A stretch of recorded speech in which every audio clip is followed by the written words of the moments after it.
हालो प्यारे बच्चों, इस वीडियो में हम ये कक्षा 10 का आपका मैथ है, क्लास 10th का मैथ है जो यूपी बोर्ड द्वारा दिया गया ये पेपर है। कह लीजिए यही यूपी बोर्ड ने इस पेपर को आउट किया है।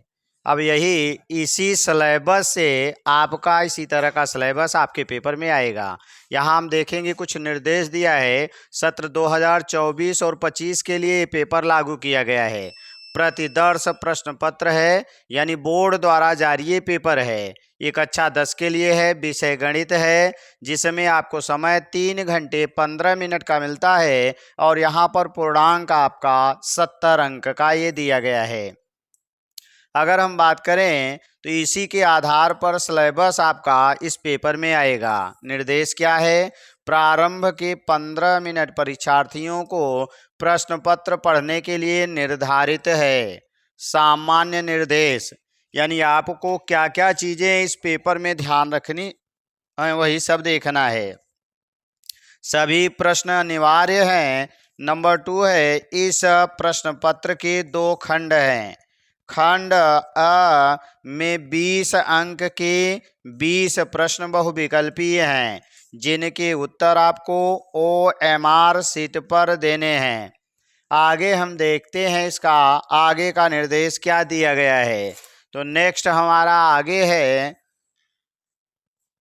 कह रहा है आपसे कि इसका आंसर जो 20 क्वेश्चन होगा उसे OMR शीट पर देना है। 4 नंबर है, OMR पर उत्तर अंकित किए जाने के पश्चात उसे काटे नहीं तथा इसे इरेजर, व्हाइटनर आदि का प्रयोग न करें।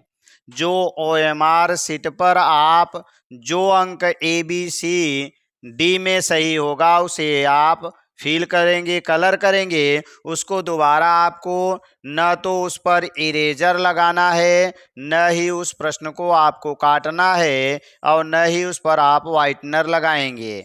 5 नंबर दूसरा खंड ब में 50 अंक के वर्णनात्मक प्रश्न है, यानी ये आपका बहुविकल्पी होगा जिसमें केवल ऑप्शन ही आपको चूज करना है। आप डायरेक्ट चाहे लगा के चाहे जैसे आप हल करिए, केवल आपको OMR में गोला रंगना है।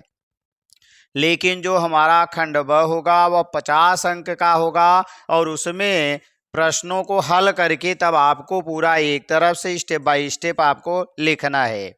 6 नंबर है, इस खंड में कुल 5 प्रश्न हैं। 7 नंबर में प्रत्येक प्रश्न के प्रारंभ में स्पष्टतः लिख दिया गया है कि उसके कितने खंड करने हैं। कोई भी खंड स्टार्ट होगा तो सबसे पहले ऊपर दिया रहेगा कि इसमें कितना है तो कितना करना है, पूरा करना है या 6 में से 5 करना है, पहला करना है, दूसरा करना है, क्या करना है, पूरा आपका दिया रहेगा।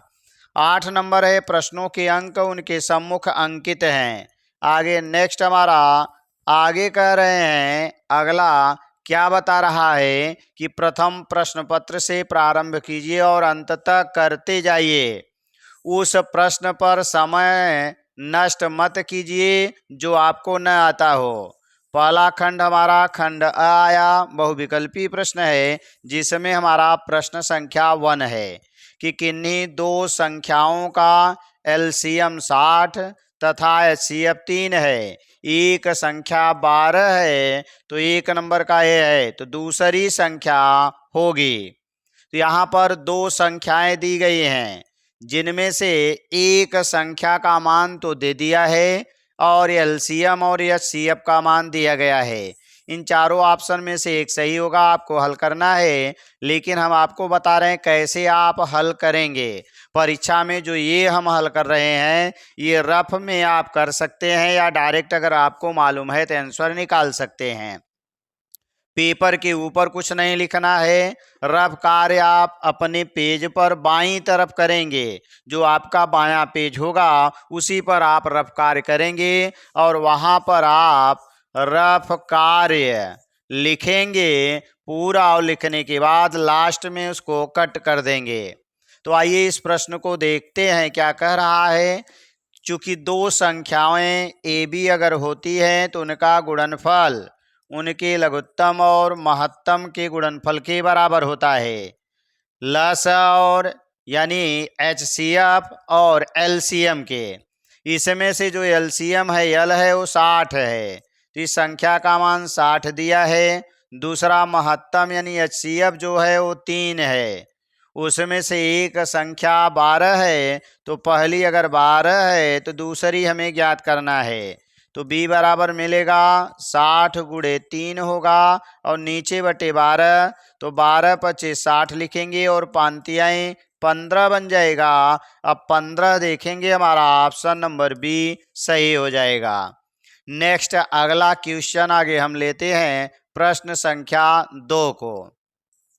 तो आइए देखते हैं प्रश्न संख्या 2 क्या कह रहा है।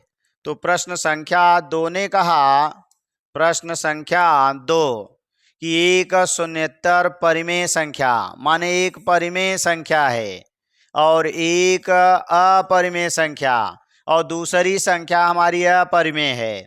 परिमेय का मतलब 2, 3, 1, 5 कुछ भी ले सकते हैं या बटे के रूप में भी ले सकते हैं। और अपरिमेय संख्या का मतलब करणी में 2, करणी में 3, करणी में 5, करणी में 6, इस तरह से कोई संख्या ले सकते हैं। और कह रहा है जब दोनों का गुणा करेंगे तो अगर हमने मान लिया एक करणी में 2 है और एक संख्या 1 है, तो गुणा करने के बाद करणी में 2 आया और ये क्या है, अपरिमेय संख्या है, तो ये हमारी अपरिमेय संख्या बनेगी। तो हमेशा ध्यान दीजिए, अगर एक संख्या परिमेय हो और एक संख्या अपरिमेय हो तो उनका जो गुणनफल आएगा सदैव अपरिमेय आएगा। तो सदैव अपरिमेय संख्या हमारा ऑप्शन नंबर ए सही हो जाएगा। प्रश्न संख्या 3 ले लेते हैं। रेखा युग्म समीकरण दिया है x प्लस 2y माइनस 5 बराबर 0 और 4x प्लस 8y माइनस 20 बराबर 0 के हल होंगे। तो यहाँ पर हम क्या करते हैं, इसकी तुलना a1x plus b1y plus c1 बराबर 0 से और इसकी तुलना हम a2x प्लस b2y और प्लस c2 बराबर 0 से करते हैं। तो यहाँ x के स्थान पर x मिला, तो a1 का मान आपको a1 बराबर यहाँ से मिल जाएगा 1 और a2 का मान यहाँ से मिल जाएगा 4। तो a1 अपान a2 बराबर मिला 1/4। इसी तरह से हम b1 अपान b2 निकालेंगे तो b1 का मान यहाँ से 2 मिलेगा और b2 का मान यहाँ से 8 मिल जाएगा। काट देंगे, 2 एक्का 2 चौका 8, 1/4 1/4 दोनों आ गए। अब हमें c1 अपान c2 भी निकालना पड़ेगा और c1 का मान -5 आएगा, यहाँ से c2 का मान -20 हो जाएगा। माइनस माइनस कट जाएगा, 5 एक्का 5, तो हमने क्या पाया, सभी के मान 1/4 1/4 1/4 मिल रहे हैं। इसका मतलब सभी मान बराबर हैं। और जब a1 अपान a2 ये बराबर होता है b1 अपान b2 और यही बराबर होता है c1 अपान c2, तो दोनों रेखाएं एक ही के ऊपर चढ़ के चलती हैं, अर्थात इसके अनंत हल होते हैं। तो हमें क्या मिलेगा, ऑप्शन नंबर बी है कि अपरिमित रूप से अनेक हल होते हैं, यही सही हो जाएगा। केवल एक हल तब होता है जब a1 अपान a2 ये not equal to b1 upon b2 होता है, तो केवल एक हल मिलते हैं। कोई हल नहीं है ये तब होगा जब a1 अपान a2 ये बराबर हो b1 अपान b2 के, लेकिन ये बराबर न हो c1 अपान c2 के, इसके कोई हल नहीं होंगे और दो हल कोई हो भी नहीं करता है। तो इसका मतलब यहाँ पर अनंत हल होंगे, क्योंकि इसका अपरिमित रूप से तो a1 अपान a2 ये बराबर होता है b1 अपान b2 और यही बराबर होता है c1 अपान c2। और तीनों मान आपने पाया 1/4 1/4 1/4 आया, इसलिए हमारा क्वेश्चन नंबर ये 3 का ऑप्शन नंबर बी सही हो जाएगा। आइए आगे नेक्स्ट अगला ले लेते हैं। तो हमारा क्वेश्चन नंबर 4, तो 4 क्या दिया है अब इसको हम देखते हैं। क्वेश्चन नंबर 4 कह रहा है कि वह सबसे बड़ी संख्या जिसमें 70 और 125 को विभाजित करने पर क्रमशः शेषफल 5 और 8 प्राप्त होते हैं। पहले से भाग देने पर 5 आएगा, तो पहली संख्या में हम 5 घटाएंगे, 70 में से 5 घटेगा तो 65 मिलेगा। दूसरी में शेषफल 8 आया तो 8 घटा देंगे तो ये मिलेगा 15 में से 8 7 1 1। हमारे पास दो संख्याएं मिल गई, एक 65 और एक 117 है। तो यानी एक 65 संख्या मिली, दूसरी 117 मिला, और दोनों का सबसे बड़ी संख्या माने महत्तम निकालना है, HCF। तो अगर हम देखेंगे तो ये बन जाएगा 13 पचे 65, और ये बन जाएगा, इसका अगर हम खंड करते हैं तो हमें 13 नवैया यानी 13 गुणे 9, 9 का मतलब कि 13 गुणे 3 गुणे 3 मिलेगा। तो 13 दोनों में कॉमन है, यही HCF बनेगा। तो हमारा ऑप्शन नंबर ए सही हो जाएगा। नेक्स्ट अगला 5 नंबर। 5 नंबर में क्या दिया है, अब इसको हम देखते हैं। तो 5 कह रहा है कि 3 के प्रथम 5 गुणजों का योग है। 3 के गुणज, गुणज का मतलब पहाड़ा, 3 3 दूनी 6, 3 त्रिका 9, 3 चौक 12, 3 पचे 15। तो 5 ये गुणज मिल चुके हैं। अब इनका योगफल निकालना है, सबको जोड़ना है। तो यहाँ आ जाएंगे 6 3 9 9 18, 2 20 10 30, 10 40, 5 45 मिल जाएगा। टोटल को जोड़ेंगे तो 45 आएगा। तो 45 हमारा ऑप्शन नंबर ए सही हो जाएगा। अगर संख्याएं ज़्यादा दी गई हों, जोड़ना है, तो हमें क्या करना है, 3 कॉमन ले लेंगे तो 1 + 2 + 3 + 4 + 5 बन जाएगा। और यहाँ पर हमारी एक श्रेणी बन गई, और इस श्रेणी को हल करके हम इसका मान ज्ञात कर सकते हैं। लेकिन यहाँ छोटी संख्या थोड़ी दी गई थी, सबको जोड़ेंगे जो आएगा वही योग पूछा था, और आंसर हमारा ए बन जाएगा। नेक्स्ट अगला 5 के बाद प्रश्न संख्या हम 6 ले लेते हैं। 6 में देखेंगे क्या दिया गया है। तो क्वेश्चन नंबर 6 है। 6 में क्या कह रहा है उसको हम देखते हैं। तो दिया है हमारा 6 में कि द्विघात समीकरण 2x² - 4x + 3 = 0 के बारे में निम्नलिखित कथनों पर विचार कीजिए। अब ये कह रहा है जो दिया गया है यहाँ पर विविक्ति कर, तो पहले तो हम विविक्ति कर इसका ज्ञात कर लें। तो आइए इसका विविक्ति कर हम ज्ञात करते हैं और देखते हैं फिर कौन सा सही होता है। तो यहाँ पर हम ax² + bx + c = 0 से तुलना करते हैं। a = 2 मिल जाएगा, a = 2, b बराबर यहाँ से आएंगे तो चिन्ह सहित -4 मिलेगा, और c बराबर यहाँ से आएंगे तो आपको 3 मिल जाएगा। विविक्त का d बराबर होता है b² - 4ac। तो b का मान -4 है, इसका स्क्वायर करेंगे, 4 गुणे a का मान 2, c का मान 3 हो जाएगा। तो 4 चौक 16, ये प्लस होगा क्योंकि माइनस का वर्ग करेंगे प्लस हो जाएगा। और ये बना 4 दूनी 8 त्रिक 24 हो गया, माइनस ज़्यादा है तो माइनस होगा। 24 में से 16 घटाएंगे तो 8 बन जाएगा। 14 में से 6 8 यानी -8 मिल गया। तो उसने पहला कहा दिए गए समीकरण के विविक्ति कर 0 से कम है। तो -8 जो है वह 0 से छोटा है क्योंकि ऋणात्मक है, तो पहला ऑप्शन सही हो जाएगा। फिर उसने दूसरा कहा कि समीकरण के कोई मूल वास्तविक नहीं है, और जब विविक्तिकर का मान माइनस में आता है तो उस समय मूल हमारे काल्पनिक हो जाते हैं, वास्तविक नहीं होते हैं। तो ये भी ऑप्शन हमारा सही है। अगला कहा समीकरण के विविक्तिकर 0 है, तो आपने निकाला विविक्तिकर -8 आया, 0 नहीं आया, तो ये हमारा कैंसिल हो गया। अगला है समीकरण के मूल वास्तविक हैं।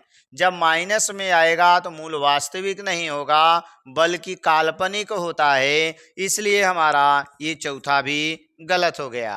तो हमारा पहला और दूसरा दोनों सही है। ए वाले ऑप्शन ने कहा पहला और दूसरा सही है, इसका मतलब यही सही हो जाएगा। इसने कहा पहला और चौथा सही है, पहला तो सही है लेकिन चौथा नहीं सही है, तो ये हमारा गलत हो जाएगा। इसी तरह से हमारा ऑप्शन नंबर इसमें ए सही हो जाएगा। ये था प्रश्न संख्या 6। आगे हम ले लेते हैं प्रश्न संख्या, इसी के और ऑप्शन दिए गए थे। नेक्स्ट हमारा 7 नंबर देखते हैं क्या दिया है। तो प्रश्न संख्या 7 में क्या कह रहा है कि 7 ने कहा कि ए ओ बी सी एक आयत है, कह रहा है जिसके 3 शीर्ष A03, दूसरा O00, B50 इसका विकर्ण है। अगर हम बात करें तो यहाँ पर अगर हम एक आयत बना दें तो इस तरह से आयत बन गया AOBC, ये हमारा आयत हो गया। अब ए का निर्देशांक 0,3 दिया है, यहाँ पर 0 और 3 दिया है। फिर आगे आ जाएंगे, ओ का निर्देशांक 0,0 है, इसका निर्देशांक 0,0 मिला। फिर बी का निर्देशांक 5 और 0 मिला। सी का भी हमें ज्ञात नहीं है। उसने पूछा क्या विकर्ण। विकर्ण का मतलब या तो ये दूरी निकालिए या तो ये दूरी, क्योंकि दोनों दूरियां बराबर होती हैं। तो यहाँ पर हम दो बिंदुओं के बीच की दूरी का सूत्र लगाएंगे तो हमें मिलेगा d बराबर अंडर रूट में x1 का मतलब 0 माइनस x2, x2 का मतलब यहाँ से आएंगे तो 5 हो जाएगा होल स्क्वायर, प्लस y1 का मतलब 3 माइनस y2 का मतलब 0 और इसका स्क्वायर। तो यहाँ क्या बना, -5 का वर्ग 25 आएगा और 3 का वर्ग 9 होगा। दोनों को जोड़ेंगे तो करनी में 34 बन जाएगा और रूट के अंदर 34 हमारा ऑप्शन नंबर सी सही हो जाएगा। चलिए आगे हम नेक्स्ट क्वेश्चन नंबर 8 ले लेते हैं। तो 8 नंबर में क्या दिया गया है कि यदि समीकरण x² प्लस kx माइनस 5/4 बराबर 0 का एक मूल 1/2 हो तो k का मान आपको ज्ञात करना है। इसी में हम इस मान को रखेंगे, मूल का मतलब x का मान दिया है तो यहाँ x का स्क्वायर है तो 1/2 का स्क्वायर कर देंगे, प्लस k गुणे x माने 1/2 माइनस 5/4 बराबर 0 है। इसका वर्ग करेंगे तो 1/2 दूनी 4 होगा और यहाँ प्लस k/2, k का गुणा 1 में k और 2 नीचे हो जाएगा, -5/4 बराबर 0 है। इन दोनों को दूसरी तरफ ले जाएंगे, या तो इसका और इसका हर बराबर है तो इसमें से ये घटेगा तो -4/4 आ जाएगा। तो k/2 -4/4 बराबर 0। कट करेंगे, एक आएगा दूसरी तरफ एक जाएगा, प्लस हो जाएगा तो k/2 बराबर 1 मिला, तिर्यक गुणा कर देंगे, k बराबर 2 1 का 2 हो जाएगा और k बराबर 2 हमारा ऑप्शन नंबर ए सही हो जाएगा, क्योंकि इसने ही k का मान आपसे पूछा था। तो ये रहा प्रश्न संख्या 8। आगे हम आ जाते हैं क्वेश्चन नंबर 9 ले लेते हैं। 9 में क्या दिया है अब इसको देखते हैं। ये दो त्रिभुज समरूप होते हैं, ये आपके अंशाल में कटा हुआ बता रहा है, लेकिन यहाँ पर यूपी बोर्ड ने जो पेपर जारी किया है उसमें ये चैप्टर दिया है। तो आइए इससे संबंधित हम प्रश्नों को देख लेते हैं। दो त्रिभुज समरूप होते हैं, तो हमारा जो त्रिभुज समरूप होता है उसमें समरूप की कुल 5 विशेषताएं हैं। एक तो हमारा होता है अगर साइड साइड साइड हो, यानी अगर तीनों साइडों का अनुपात अगर ये बराबर होता है तो ये समरूप त्रिभुज कहलाएंगे। दूसरा नंबर आता है नंबर 2 में कि अगर एक साइड हो, बीच का कोण हो और साइड हो, यानी दो साइडों का अनुपात और बीच वाला कोण बराबर हो तो ये भी हमारा समरूप कहलाता है। तीसरा आता है कि पहला कोण, दूसरी साइड, फिर तीसरा कोण, यानी इस भुजा के दोनों ओर के कोण यदि आपस में बराबर हो तो ये हमारा त्रिभुज समरूप कहलाता है। चौथा आता है यानी एंगल एंगल एंगल समरूपता, यानी अगर एक त्रिभुज के तीनों कोण दूसरे त्रिभुज के तीनों कोणों के बराबर हैं तो ये भी हमारा समरूप होगा। सभी आपके ये समरूप वाले हैं। फिर पांचवा लास्ट है कि अगर एक त्रिभुज का दो कोण दूसरे त्रिभुज के दो कोण के बराबर है तब भी ये त्रिभुज समरूप हो जाता है, क्योंकि अगर दो कोण बराबर है तो ऑटोमेटिक तीसरा कोण आपस में बराबर हो जाएगा। इसलिए 5 समरूपता की विशेषताएं हैं।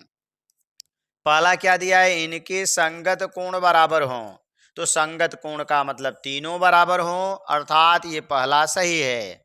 इनकी संगत भुजाएं एक ही अनुपात में यानी समानुपाती हों। तो संगत भुजाएं अनुपातिक हों, इसका मतलब पहला वाला है, तो इसलिए ये भी सही हो जाएगा। उपयुक्त दोनों, तो हमने पाया दोनों आंसर सही है, इसलिए ए बी को हम छोड़कर हमारा ऑप्शन नंबर सी सही हो जाएगा। तो हम सी वाले को गोला करेंगे, बाकी ए और बी को आपको कलर नहीं करना है। नेक्स्ट क्वेश्चन नंबर 10 करा, यदि एक समकोण त्रिभुज एबीसी में कोण सी 90 अंश, ए सी बराबर 3 सेंटीमीटर और बी सी बराबर 4 सेंटीमीटर हो तो बिंदु सी से जाने वाली माध्यिका की माप है। आइए इसको हम थोड़ा सा फिगर के माध्यम से समझते हैं। तो यहाँ पर हमारा क्वेश्चन नंबर 10, तो उसने कहा एक त्रिभुज एबीसी है जिसमें कोण सी हमारा समकोण है।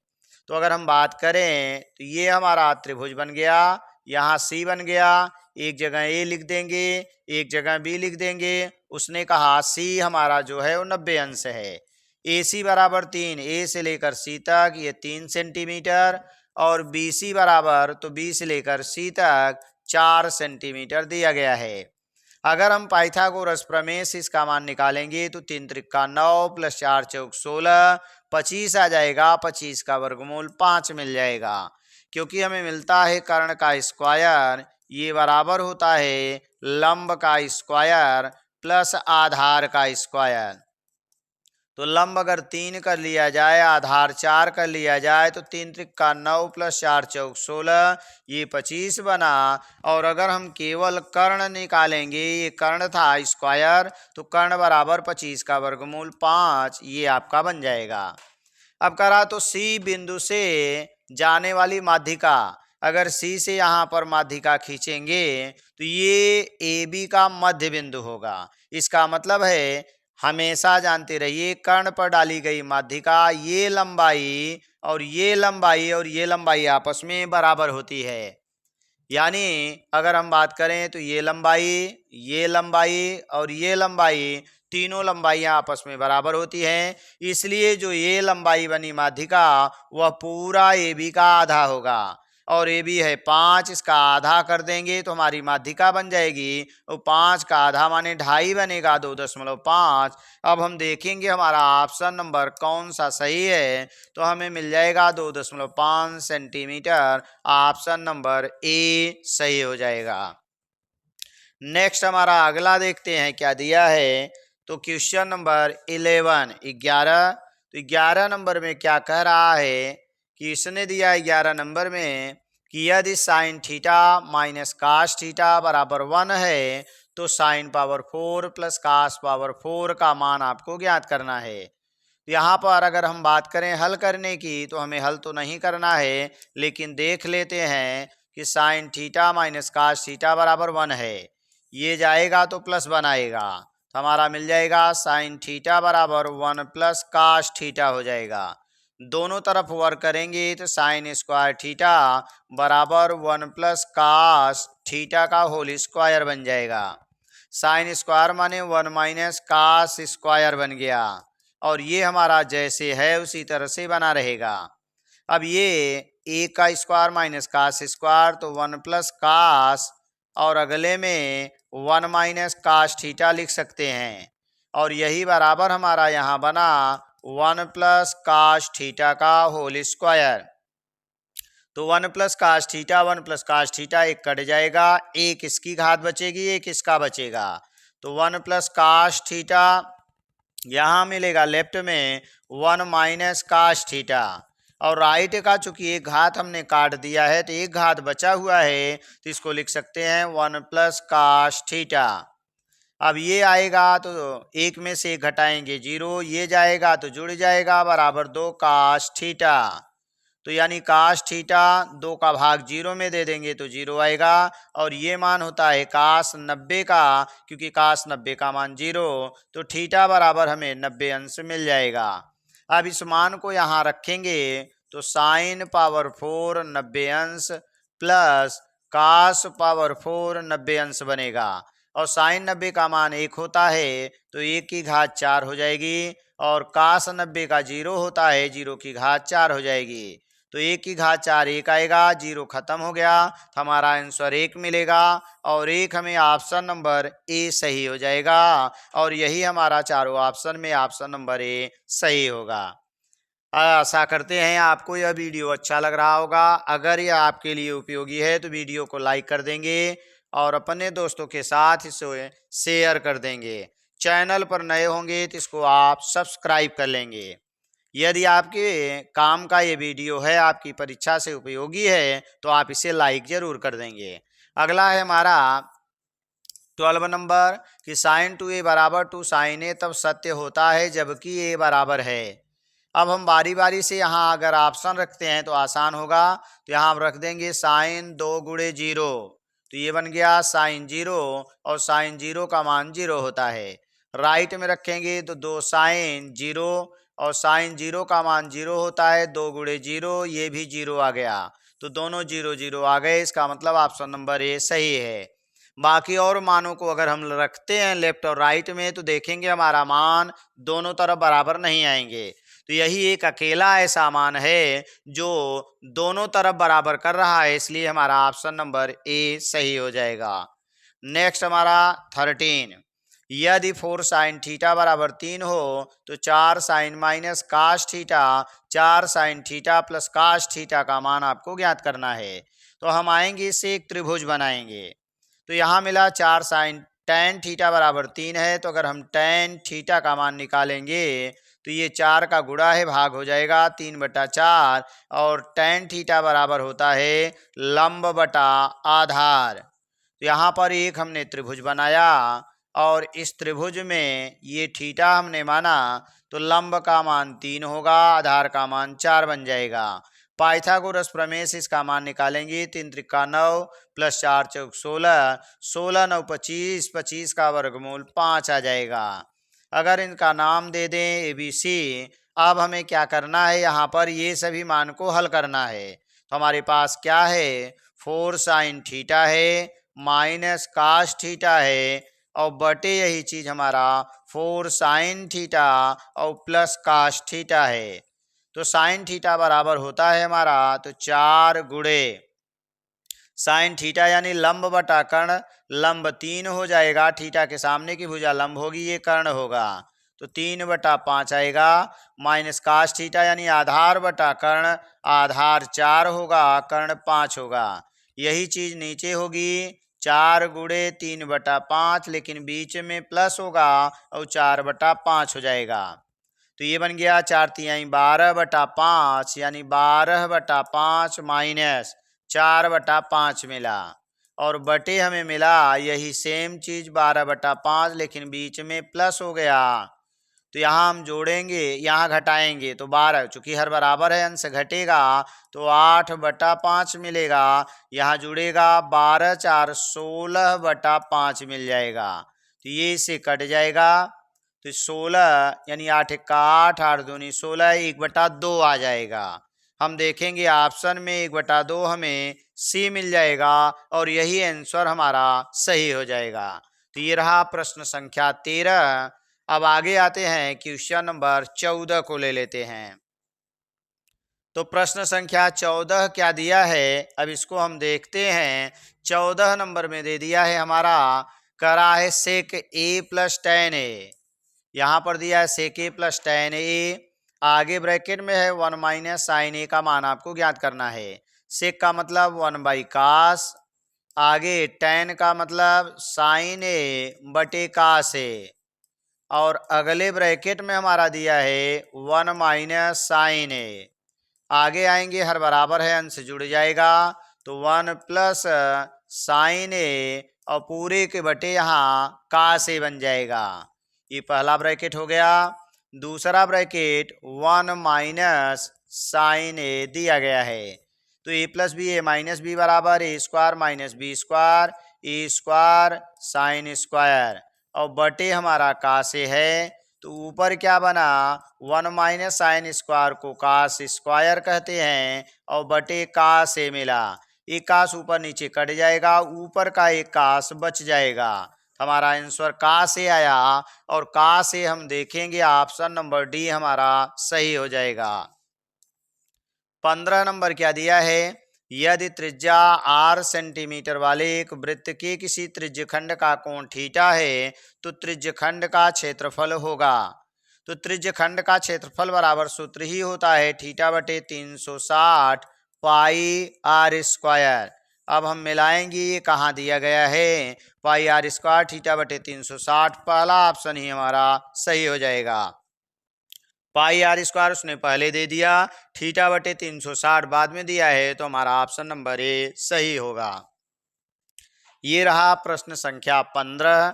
एक एक नंबर के सभी प्रश्न दिए गए हैं, यहाँ आप देख रहे हैं। अब अगला हम प्रश्न संख्या 16 लेते हैं। तो आइए 16 में देखते हैं क्या दिया है।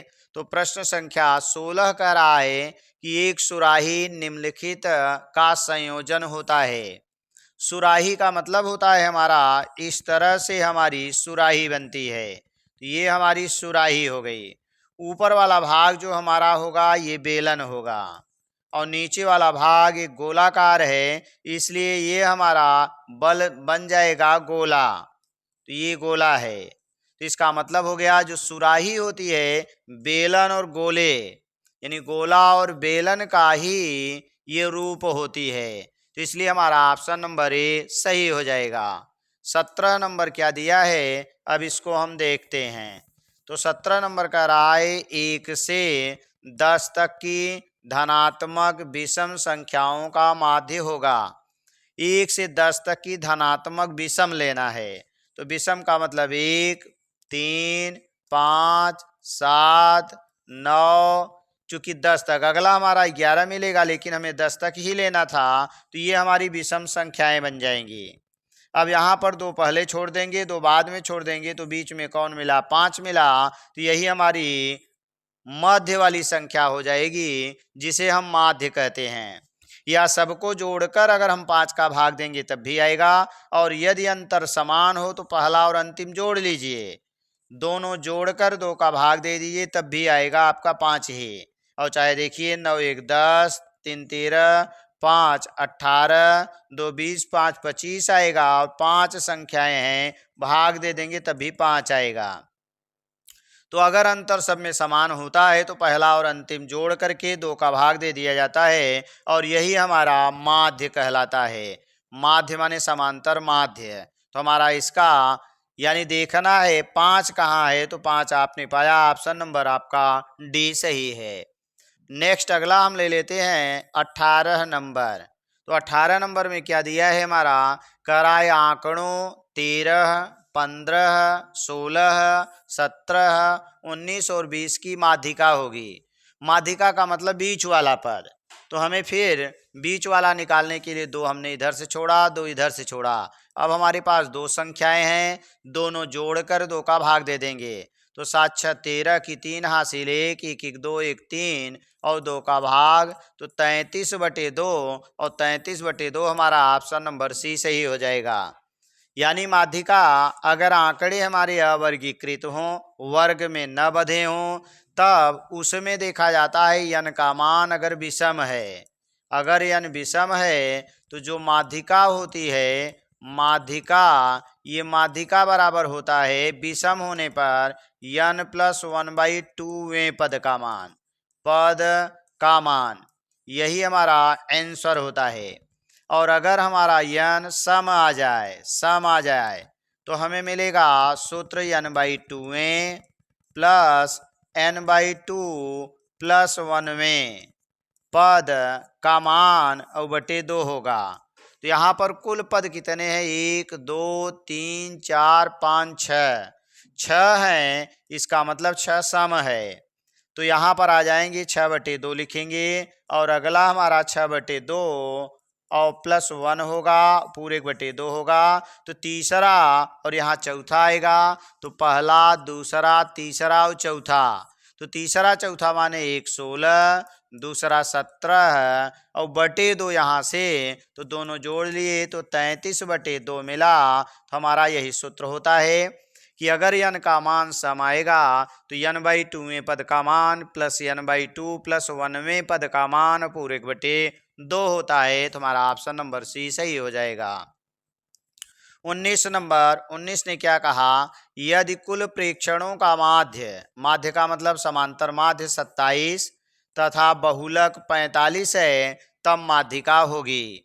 यहाँ पर अगर हम बात करें तो इसमें हमें मिलेगा क्या कि दिया है माध्य, तो माध्य बराबर हमें मिल गया क्या 27 और बहुलक,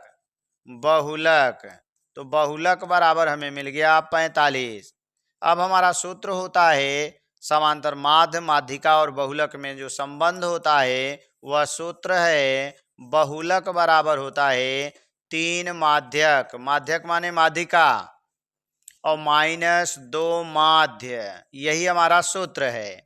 तो बहुलक का मान उसने दिया 45, तो 45 रख देंगे। इसका मान तो हमें निकालना है, यही माध्यक का मान हमें निकालना है। 2 गुणे माध्य, माध्य का मान 27 हो गया।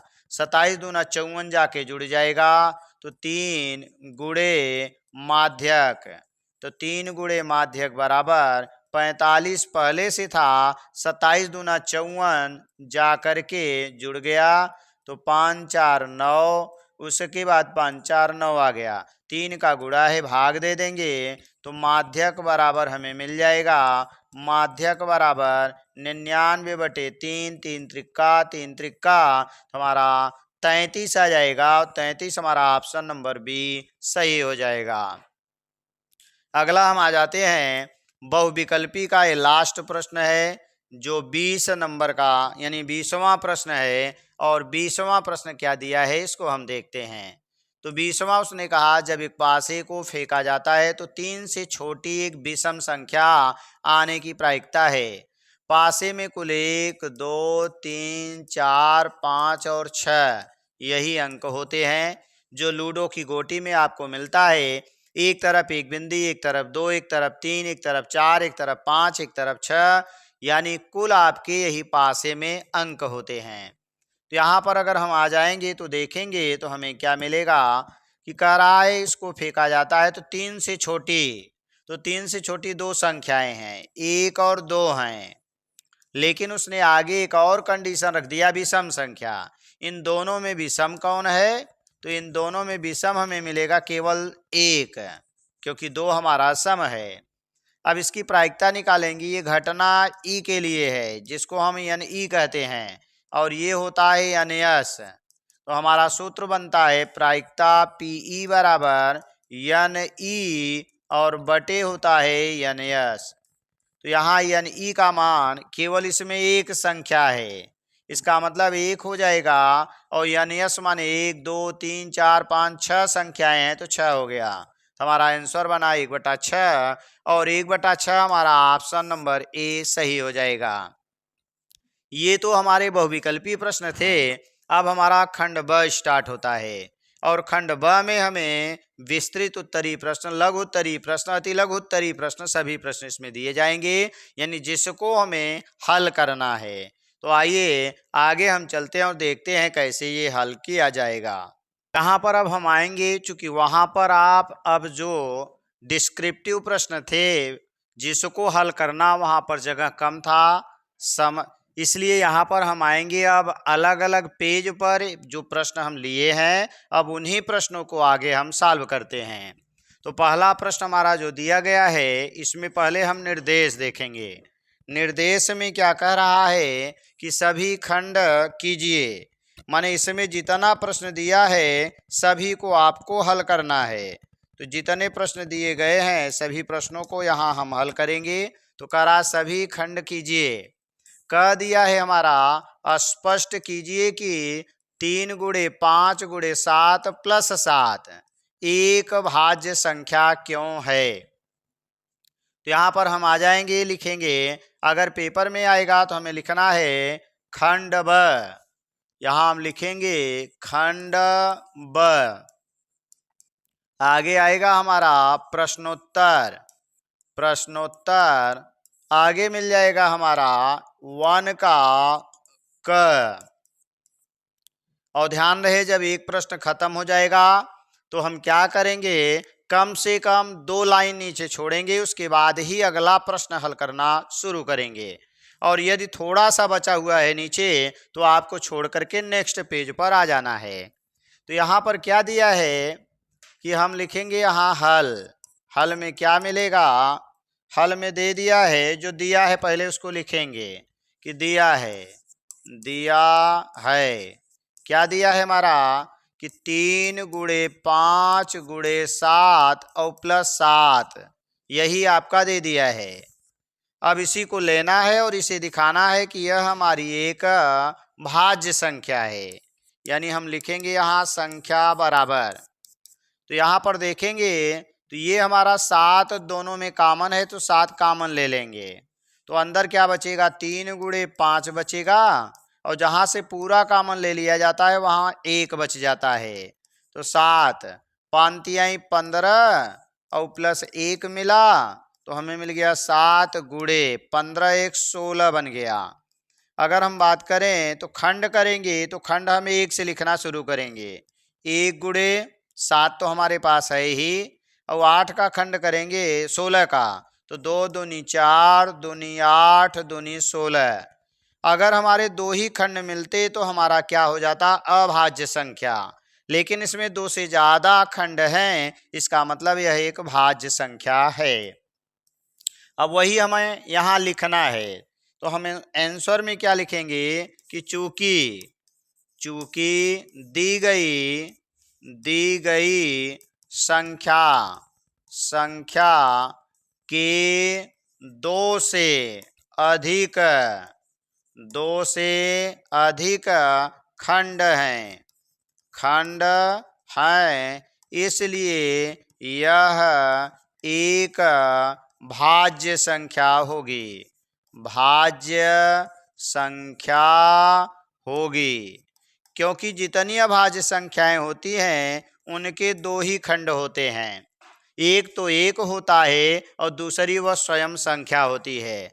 हमारी अभाज्य संख्याएं 2 3 5 7 11 13 17 19, ये आगे डाट डाट अभाज्य संख्याएं हैं। अगर 2 का खंड करेंगे तो 1 गुणे 2 यानी 1 और 2 मिलेगा। 3 का करेंगे 1 गुणे 3 1 और 3 मिलेगा। 5 का करेंगे तो 1 गुणे 5, केवल 2 ही सबके खंड मिल रहे हैं, तो ये अभाज्य संख्या है। लेकिन जिसके 2 से अधिक खंड मिलते हैं वह हमारी भाज्य संख्या हो जाती है, अभाज्य न होकर भाज्य। इसी को हम अभाज्य या इसी को हम रूढ़ संख्या कहते हैं। अभाज्य संख्या कहिए या रूढ़ संख्या, इस तरह से ये हमारी संख्याएं होती हैं। नेक्स्ट अगला ले लेते हैं। अगला हम देखते हैं ख में क्या दिया है। तो ख वाले का दिया है, फिर इसी में आएंगे हम लिखेंगे खंड ब। खंड ब होगा, प्रश्नोत्तर 1 मिलेगा।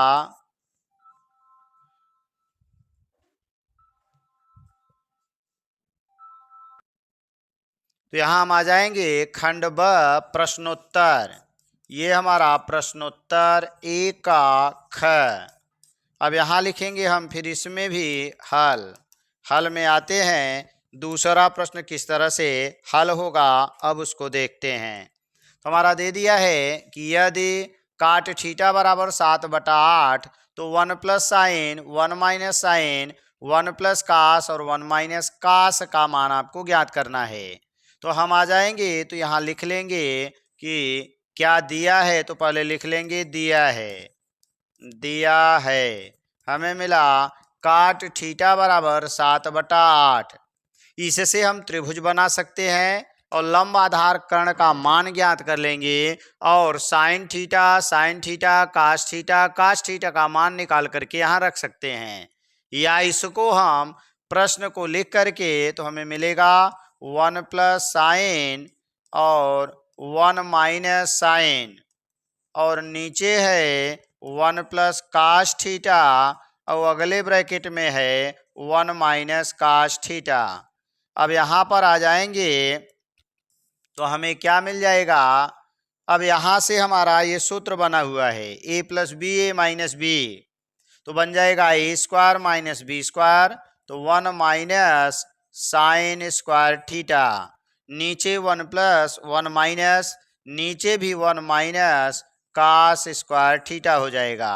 तो 1 माइनस साइन स्क्वायर को कास स्क्वायर कहते हैं और नीचे 1 माइनस कास स्क्वायर को साइन स्क्वायर कहते हैं। कास बटे साइन, स्क्वायर स्क्वायर दोनों है तो इसको कास बटे साइन थीटा का होल स्क्वायर हम लिख सकते हैं।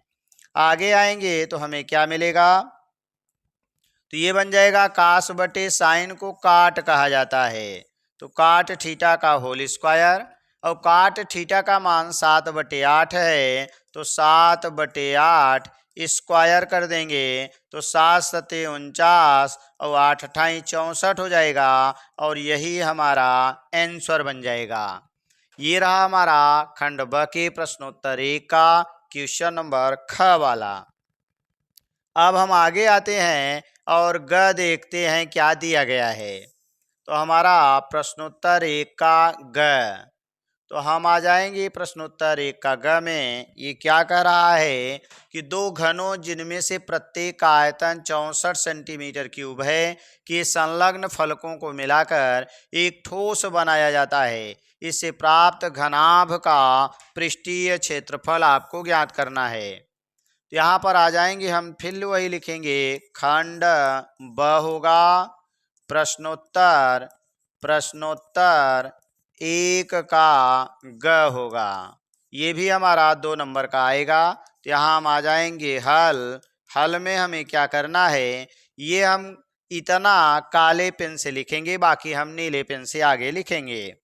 तो आइए अब आगे हम चलते हैं, देखते हैं क्या दिया है कि दो घनों जिनमें से प्रत्येक का आयतन 64 सेंटीमीटर क्यूब है, यानी घन का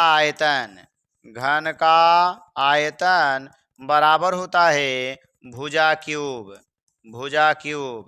तो यानी ए क्यूब, और इसका मान दे दिया है 64, तो ये बन जाएगा ए क्यूब बराबर होगा 64 माने 4 का क्यूब, 4 चौक 16 चौका 64, तो ए बराबर हमारा 4 सेंटीमीटर मिल जाएगा। अब दोनों जोड़ करके हमें एक घनाभ बनाना है। तो अगर हम बात करें, दोनों को इस तरह से जोड़ते हैं, एक के आगे एक अगर जोड़ देंगे तो ये 4 लंबाई हमारी जो बन जाएगी 4 + 4 8 बन जाएगा। चौड़ाई ये यहाँ से यहाँ तक 4 ही रहेगा, तो चौड़ाई 4 ही मिलेगी और ऊंचाई भी 4 ही मिलेगी। अब जो घनाभ बना, इस घनाभ का संपूर्ण पृष्ठ, तो आगे हम लिखेंगे घनाभ का संपूर्ण पृष्ठ,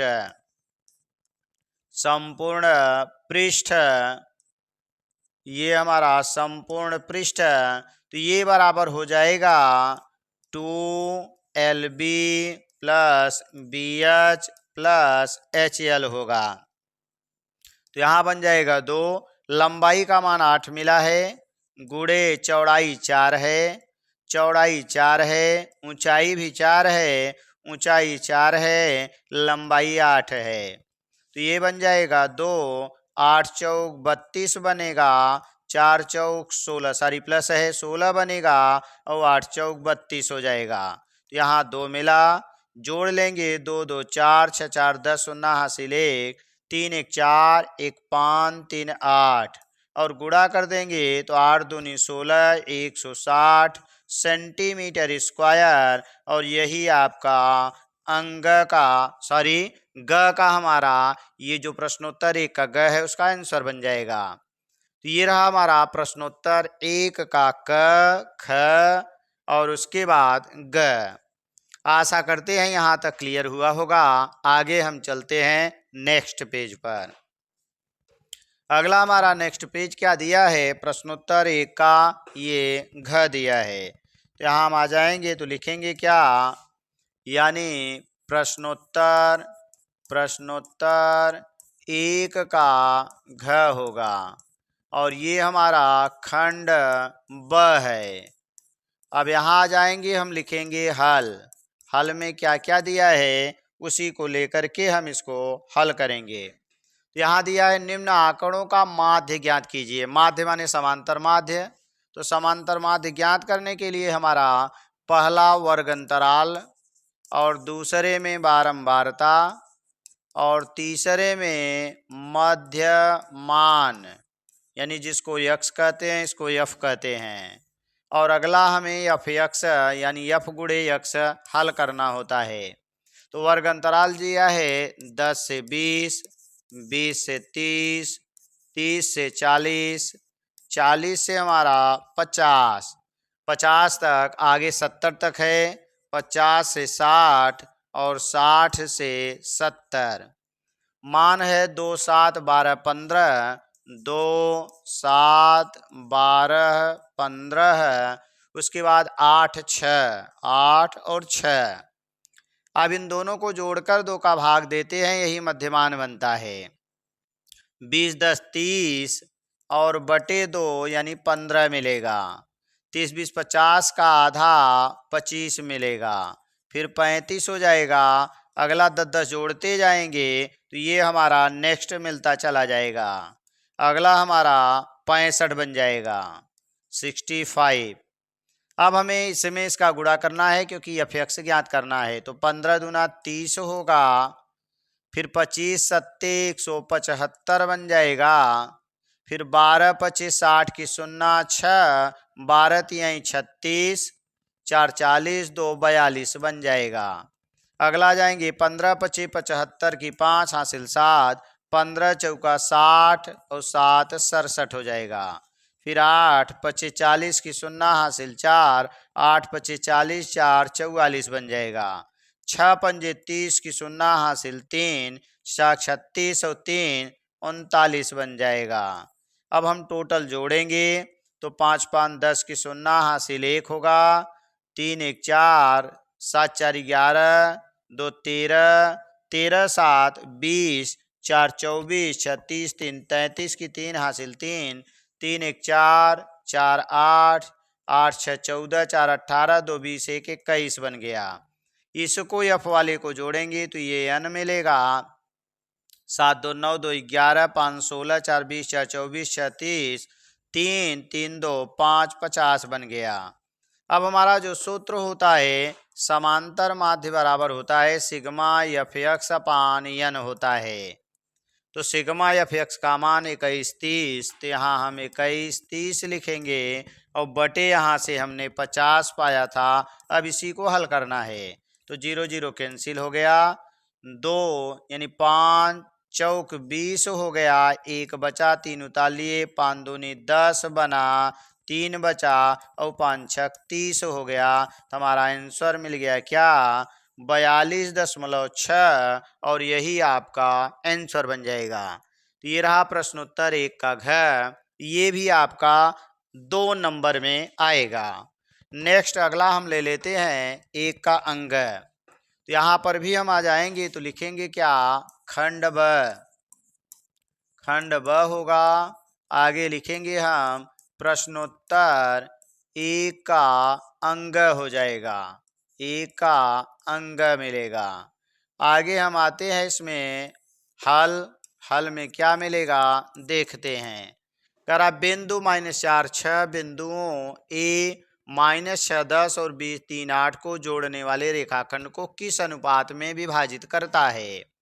तो यहाँ पर एक बिंदु दे दिया है ए, तो यहाँ हम लिख देंगे दिया है, दिया है।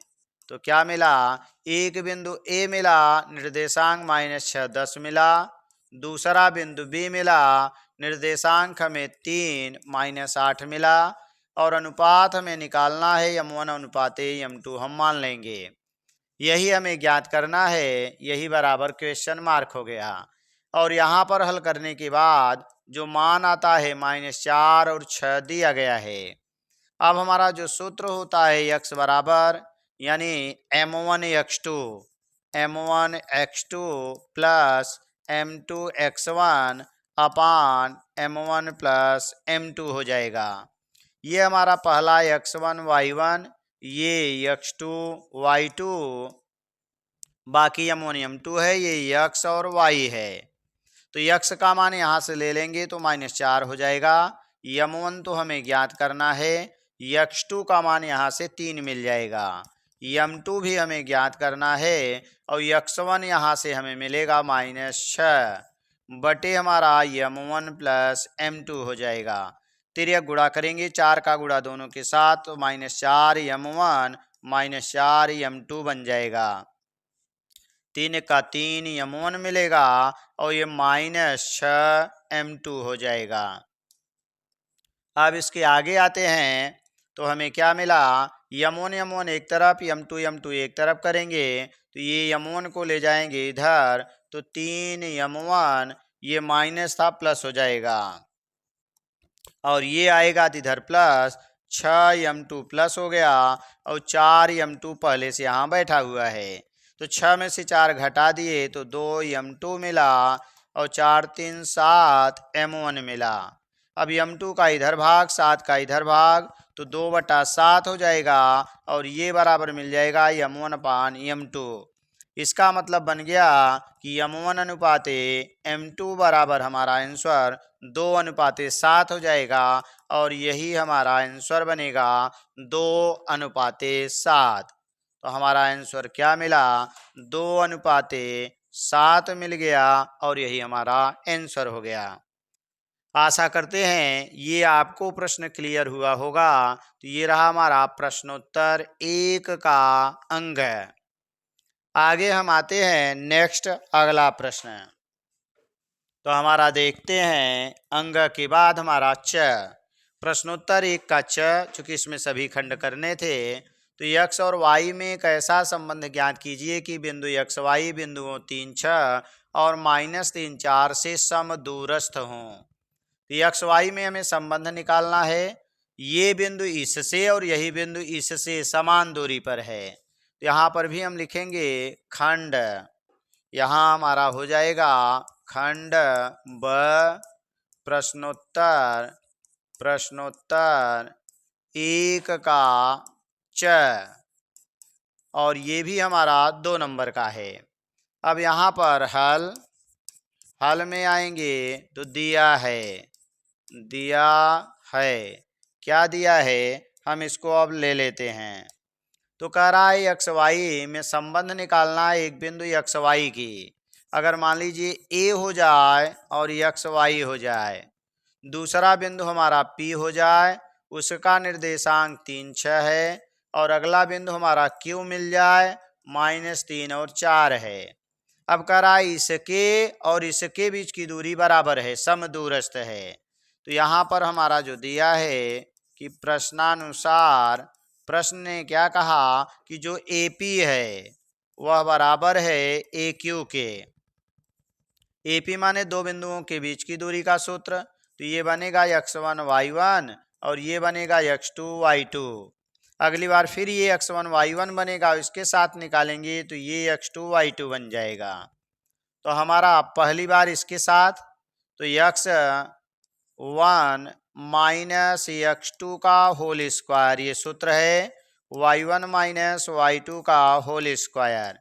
अब ये बराबर बन जाएगा इसका इसके बीच की दूरी, तो फिर मिलेगा x1 माइनस x2 का होल स्क्वायर और y1 माइनस y2 का होल स्क्वायर। ये तो सूत्र हो गया। अब यहाँ पर हम मान रखेंगे तो x1 का मान x मिलेगा और x2 का मान यहाँ से आ जाएंगे तो माइनस x2 माने 3, फिर आगे आएंगे y1 मीन्स y और -6, फिर अगले में आ जाएंगे इसी तरह से अंडर रूट में, ये भी बनेगा x और x2 माने माइनस माइनस प्लस हो गया, प्लस y1 मीन्स y और -4 बन गया। अब आगे आ जाएंगे तो हम लिखेंगे दोनों ओर वर्ग करने पर।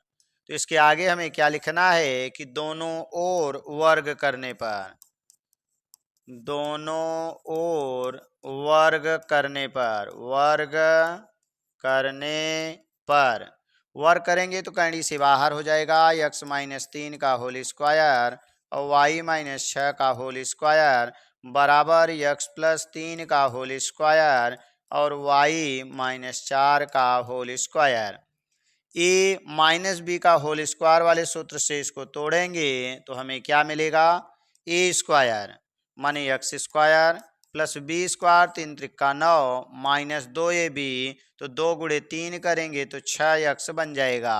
इसी तरह से ए स्क्वायर प्लस बी स्क्वायर माने 4 36 और माइनस 2ab, तो 6 दूनी 12y बनेगा। राइट में भी तोड़ेंगे तो ए स्क्वायर प्लस बी स्क्वायर और प्लस 2ab, तो 2 तिहाई 6x और अगला ए स्क्वायर प्लस बी स्क्वायर यानी 4 चौक 16 और माइनस 4 दूनी 8 y बन जाएगा। ये एक्स स्क्वायर दूसरी तरफ जाएगा माइनस होके कैंसिल, वाई स्क्वायर दूसरी तरफ जाएगा कैंसिल, प्लस 9 इस प्लस 9 से कटेगा क्योंकि दूसरी तरफ जाएगा तो माइनस। अब यहाँ क्या बचा, माइनस 6x बचा प्लस 36 बचा माइनस 12y बचा। राइट में क्या मिला, तो यहाँ मिला 6x और प्लस 16 मिला और माइनस 8y मिल गया।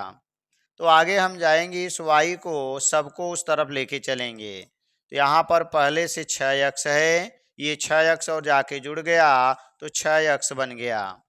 फिर अगला हमारा 12y जाएगा तो प्लस 12y बनेगा, पहले से 8y बैठा हुआ है और आगे हमारा प्लस 16 है और ये चला जाएगा तो हमारा या तो हम इस 16 को इधर ले लेंगे तो हमारा ये 36 बनेगा, 16 आके घट जाएगा। आगे हम आएंगे तो नेक्स्ट इसके आगे लेते हैं तो 36 में से 16 घटाएंगे तो 20 आएगा और 6 6 12x होगा, इसमें से घटा देंगे तो प्लस 4y बन जाएगा। अब यहाँ पर हम 12x प्लस 4y बराबर 20 मिला, 4 कामन 4 तिहाई 4 इक्का और यहाँ पर 20 मिला, 4 का भाग तो 3x प्लस y बराबर 4 पचे 20, यही हमारा आंसर बन जाएगा। तो ये मिला हमारा x और y में जो संबंध था वह यही मिला, 3x प्लस y बराबर 5 और यही हमारा आंसर हो गया। तो इस तरह से हमारा ये था प्रश्नोत्तर 1 का च, प्रश्नोत्तर 1 का च ये था। तो चलिए इसके आगे हम नेक्स्ट देखते हैं अगला नंबर आ जाएंगे। तो नेक्स्ट हमारा खंड ब का क्वेश्चन नंबर 2 है, निम्नलिखित में से किन्हीं 5 खंडों को हल कीजिए। इसमें कुल 6 खंड हैं, क ख ग घ अंग च। उस 6 में से आपको 5 हल करना है, जो आपको एक नहीं आएगा उसको आप छोड़ देंगे। तो यहाँ पर आ जाएंगे, हम लिखेंगे क्या, खंड ब, खंड ब बना, प्रश्नोत्तर 2 बना, प्रश्नोत्तर 2 और इसका हम ले लिए हैं क नंबर। तो द्विघात बहुपद 6x स्क्वायर, यहाँ लिखेंगे हल, हल में दिया है, दिया है। अब क्या क्या दिया है इसको हम पहले ले लेते हैं। तो हमारा मिल जाएगा बहुपद, बहुपद तो बहुपद हमारा है 6x square minus 3 minus 7x है कि शून्य के ज्ञात कीजिए, माने इनके हमें शून्य ज्ञात करना है।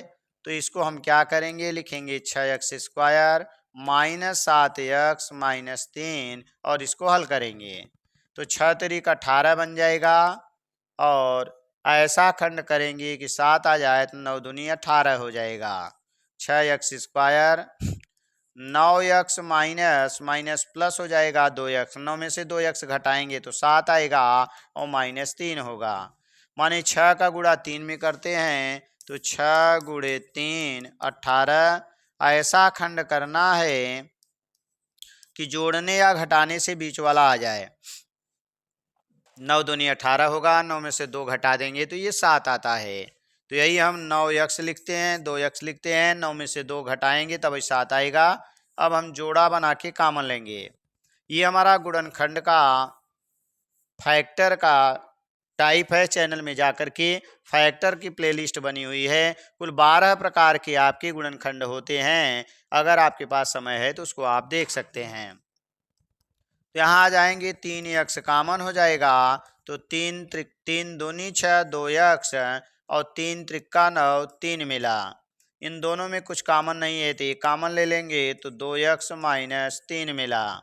अब यहाँ पर मिला एक 2x माइनस 3 और दूसरे में 3x प्लस 1 मिला। अब हमें बारी बारी से जीरो करके x का मान निकालना है, वही शून्य कहलाएगा। आगे हम लिखेंगे, यदि 2x माइनस 3 बराबर 0 तो x बराबर निकालेंगे तो 3/2 हो जाएगा। ये माइनस था, दूसरी तरफ प्लस जाएगा, ये गुणा है भाग हो जाएगा। पुनः यदि, आगे लिखेंगे पुनः यदि, अब दूसरा 3x प्लस 1 बराबर 0 तो x बराबर ये जाएगा तो -1 बनाएगा, 3 का गुणा है भाग हो जाएगा। हमें दो शून्यक मिले, एक 3/2 और दूसरा -1/2। तो हमारा आंसर जो बनेगा, एक यहाँ मिलेगा शून्यक, एक मिल गया 3/2 और दूसरा आंसर -1/3 मिला।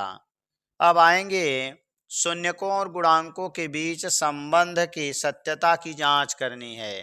तो यहाँ पर हम आ जाएंगे, आगे लिखेंगे शून्यकों तथा गुणांकों के बीच संबंध के लिए हमारा जो बहुपद है, बहुपद, तो ये बहुपद हमारा था 6x² माइनस 7x है और -3 बराबर 0 करेंगे, तुलना करेंगे x² plus bx plus c बराबर 0 से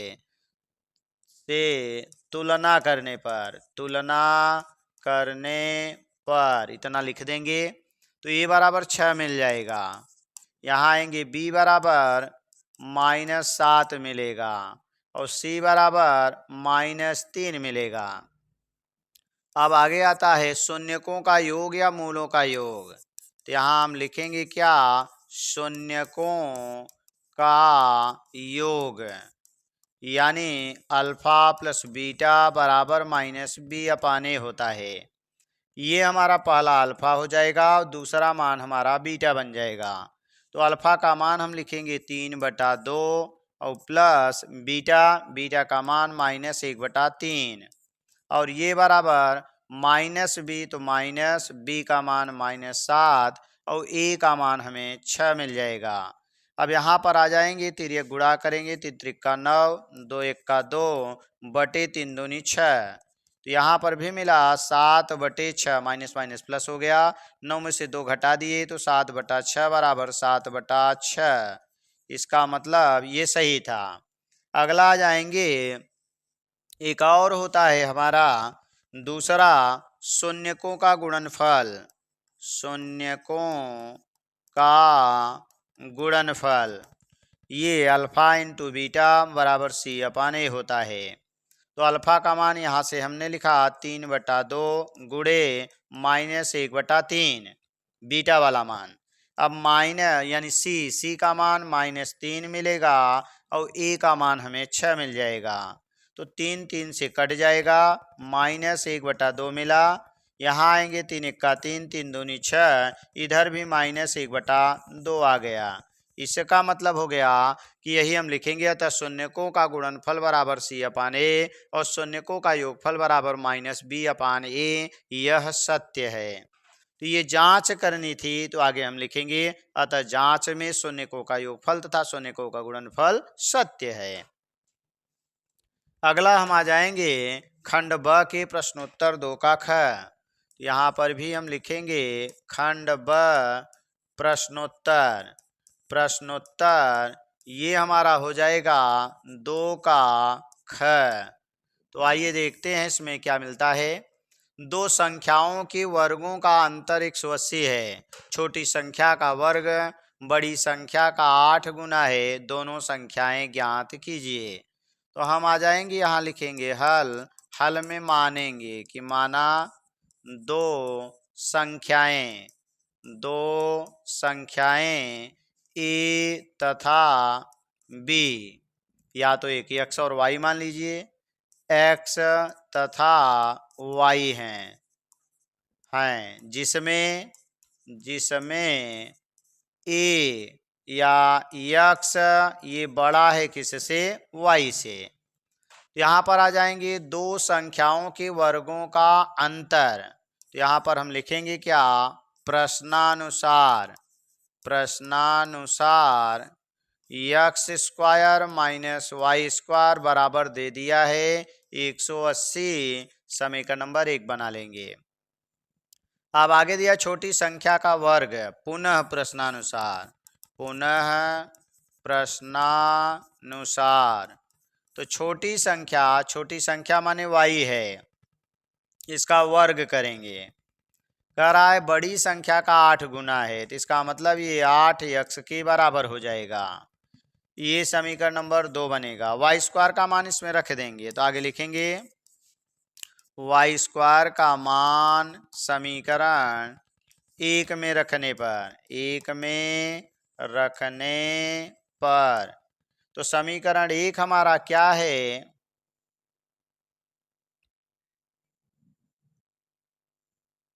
तो समीकरण 1 हमारा था कि एक्स स्क्वायर और माइनस वाई स्क्वायर बराबर 180 था। तो ये बना X square minus Y square का मान है 8y, और इसको इधर लाएंगे तो माइनस 180 बराबर 0 हो जाएगा।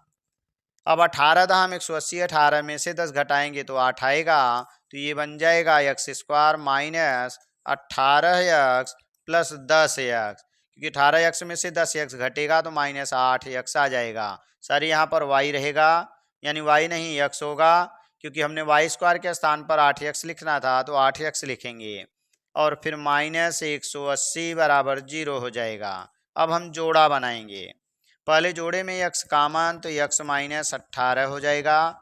दूसरे जोड़े में से हम 10 कामन ले लेंगे तो x माइनस 18 बन जाएगा। तो हमारा एक बनेगा x माइनस 18 और दूसरा बन जाएगा x प्लस 10, और ये बराबर 0 होगा। बारी बारी से हम दोनों को 0 करेंगे और मान निकालेंगे। तो हमें क्या मिल रहा है, आगे आते हैं कि यदि x माइनस 18 यदि x माइनस 18 बराबर 0 तो x बराबर 18 मिलेगा। दूसरा हो जाएगा, यानी दूसरा एक और दूसरा वाला, पुनः यदि हमारा x प्लस 10 और ये बराबर 0 तो x बराबर माइनस 10 मिल जाएगा। करा दो संख्याओं के वर्गों का इतना छोटी संख्या का वर्ग बड़ी संख्या की 8 गुना के, तो दोनों संख्याएं ये अमान्य हो जाएंगी, क्योंकि हम बड़ी संख्या का वर्ग करेंगे तो अगले के 8 गुना के बराबर नहीं मिलेगा, क्योंकि एक माइनस एक प्लस हो जाएगा।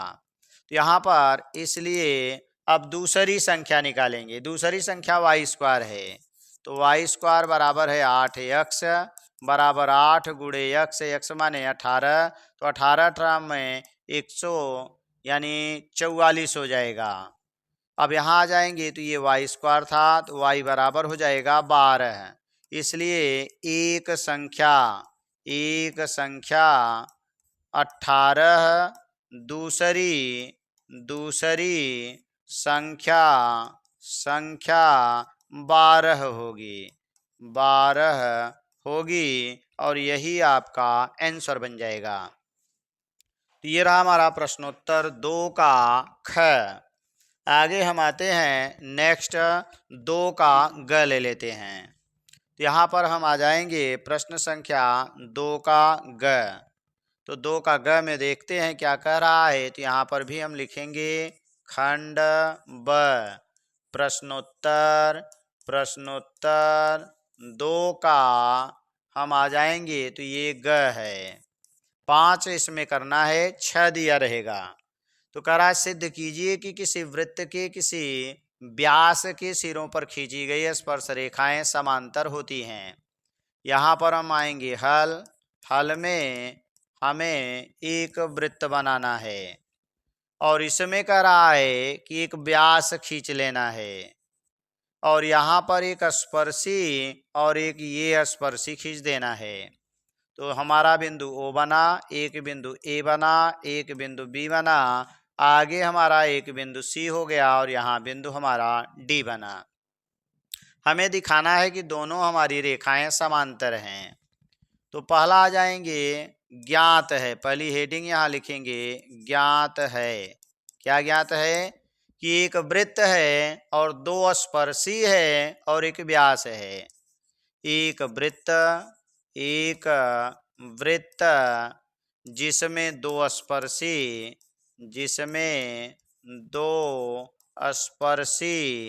स्पर्शी ए सी तथा बी डी व्यास ए बी पर हैं। ये पहला हो गया ज्ञात है। दूसरा हम आ जाएंगे, हमें हल क्या करना है, दोनों रेखाएं समांतर हैं। तो दिया है या ज्ञात है। दूसरा है हमें सिद्ध करना है। ये पहली हेडिंग हो गई। नंबर 2 सिद्ध करना है। क्या सिद्ध करना है? तो हम आ जाएंगे यहाँ पर कि ये दोनों समांतर हैं, यानी जो AC है वो समांतर है हमारा BD के। अब आगे आ जाएंगे, हमें यहाँ रचना की कोई आवश्यकता नहीं है। तो हम चाहें तो यहाँ पर चूंकि दो रेखाएं कब समांतर होंगी ये आपको जानना है। नंबर 3 होगा, यानी उपपत्ति। ये हमारी तीसरी हेडिंग हो जाएगी। तो दो रेखाएं कब समांतर होती हैं? अगर दो रेखाएं आपकी समांतर होंगी तो समांतर में यहाँ आएंगी एक ही ओर के दोनों कोणों का योगफल 180 अंश होना चाहिए, अथवा ये कोण इस कोण के बराबर हो जाएगा तब भी काम हो जाएगा। या तो ये कोण आगे इस कोण के बराबर किया जाए, ये पूरा कोण, या तो इधर का और इधर का मिला करके 180 कर दिया जाए। दोनों में से चाहे जो हम सिद्ध करेंगे तो हमारा काम हो जाएगा। तो हम आ जाएंगे यहाँ। सबसे पहले हमें जानना है कि अगर हमारा कोई वृत्त है और वृत्त में आप कोई स्पर्शी खींचते हैं तो केंद्र से यहाँ पर जो कोण बनता है वो 90 अंश का बनता है। तो वही काम यहाँ करना है। चूंकि OA माने हमारी AC एक स्पर्शी है, आगे हम लिखेंगे यही। चूंकि यहाँ हम आ जाएंगे कि चूंकि AC एक स्पर्शी है,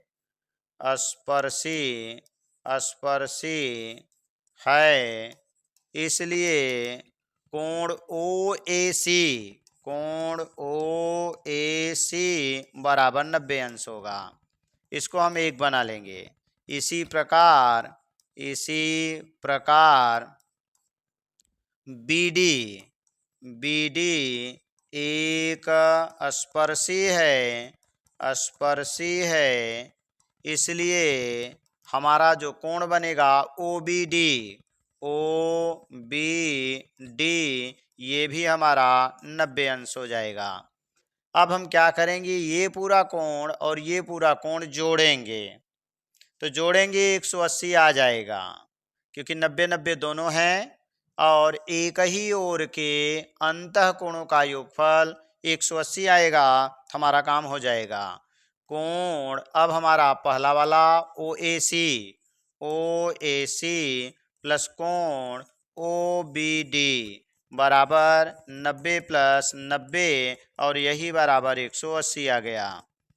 तो इसका मतलब हो गया कि चूंकि एक ही ओर के अंतः कोणों का योग अंतः कोणों का योग 180 अंश है। इसलिए हमारा AC ये समांतर हो जाएगी BD, और यही सिद्ध करना था। आगे लिख देंगे, यही सिद्ध करना था, यही सिद्ध करना था। इसमें हम आएंगे क्वेश्चन नंबर खंड ब का, ये प्रश्नोत्तर 2 का घ है। यहाँ हम लिखेंगे खंड ब प्रश्नोत्तर हमारा बन जाएगा 2 का घ। तो यहाँ आ जाएंगे हम हल में देखेंगे क्या दिया है। कह रहा है कि सिद्ध कीजिए कि किसी वाह्य बिंदु से किसी वृत्त पर खींची गई स्पर्श रेखाओं के बीच का कोण स्पर्श बिंदुओं को मिलाने वाले रेखाखंड द्वारा केंद्र पर अंतरित कोण का संपूरक होता है। यानी यहाँ पर एक वृत्त दिया गया है, बाहर कोई बिंदु है, यहाँ से यहाँ पर स्पर्शी खींची गई है। ये हमारा बिंदु P बन जाएगा। ये हमारा यहाँ स्पर्श बिंदु A और यह B बना। केंद्र पर इसके द्वारा ये कोण बनेगा।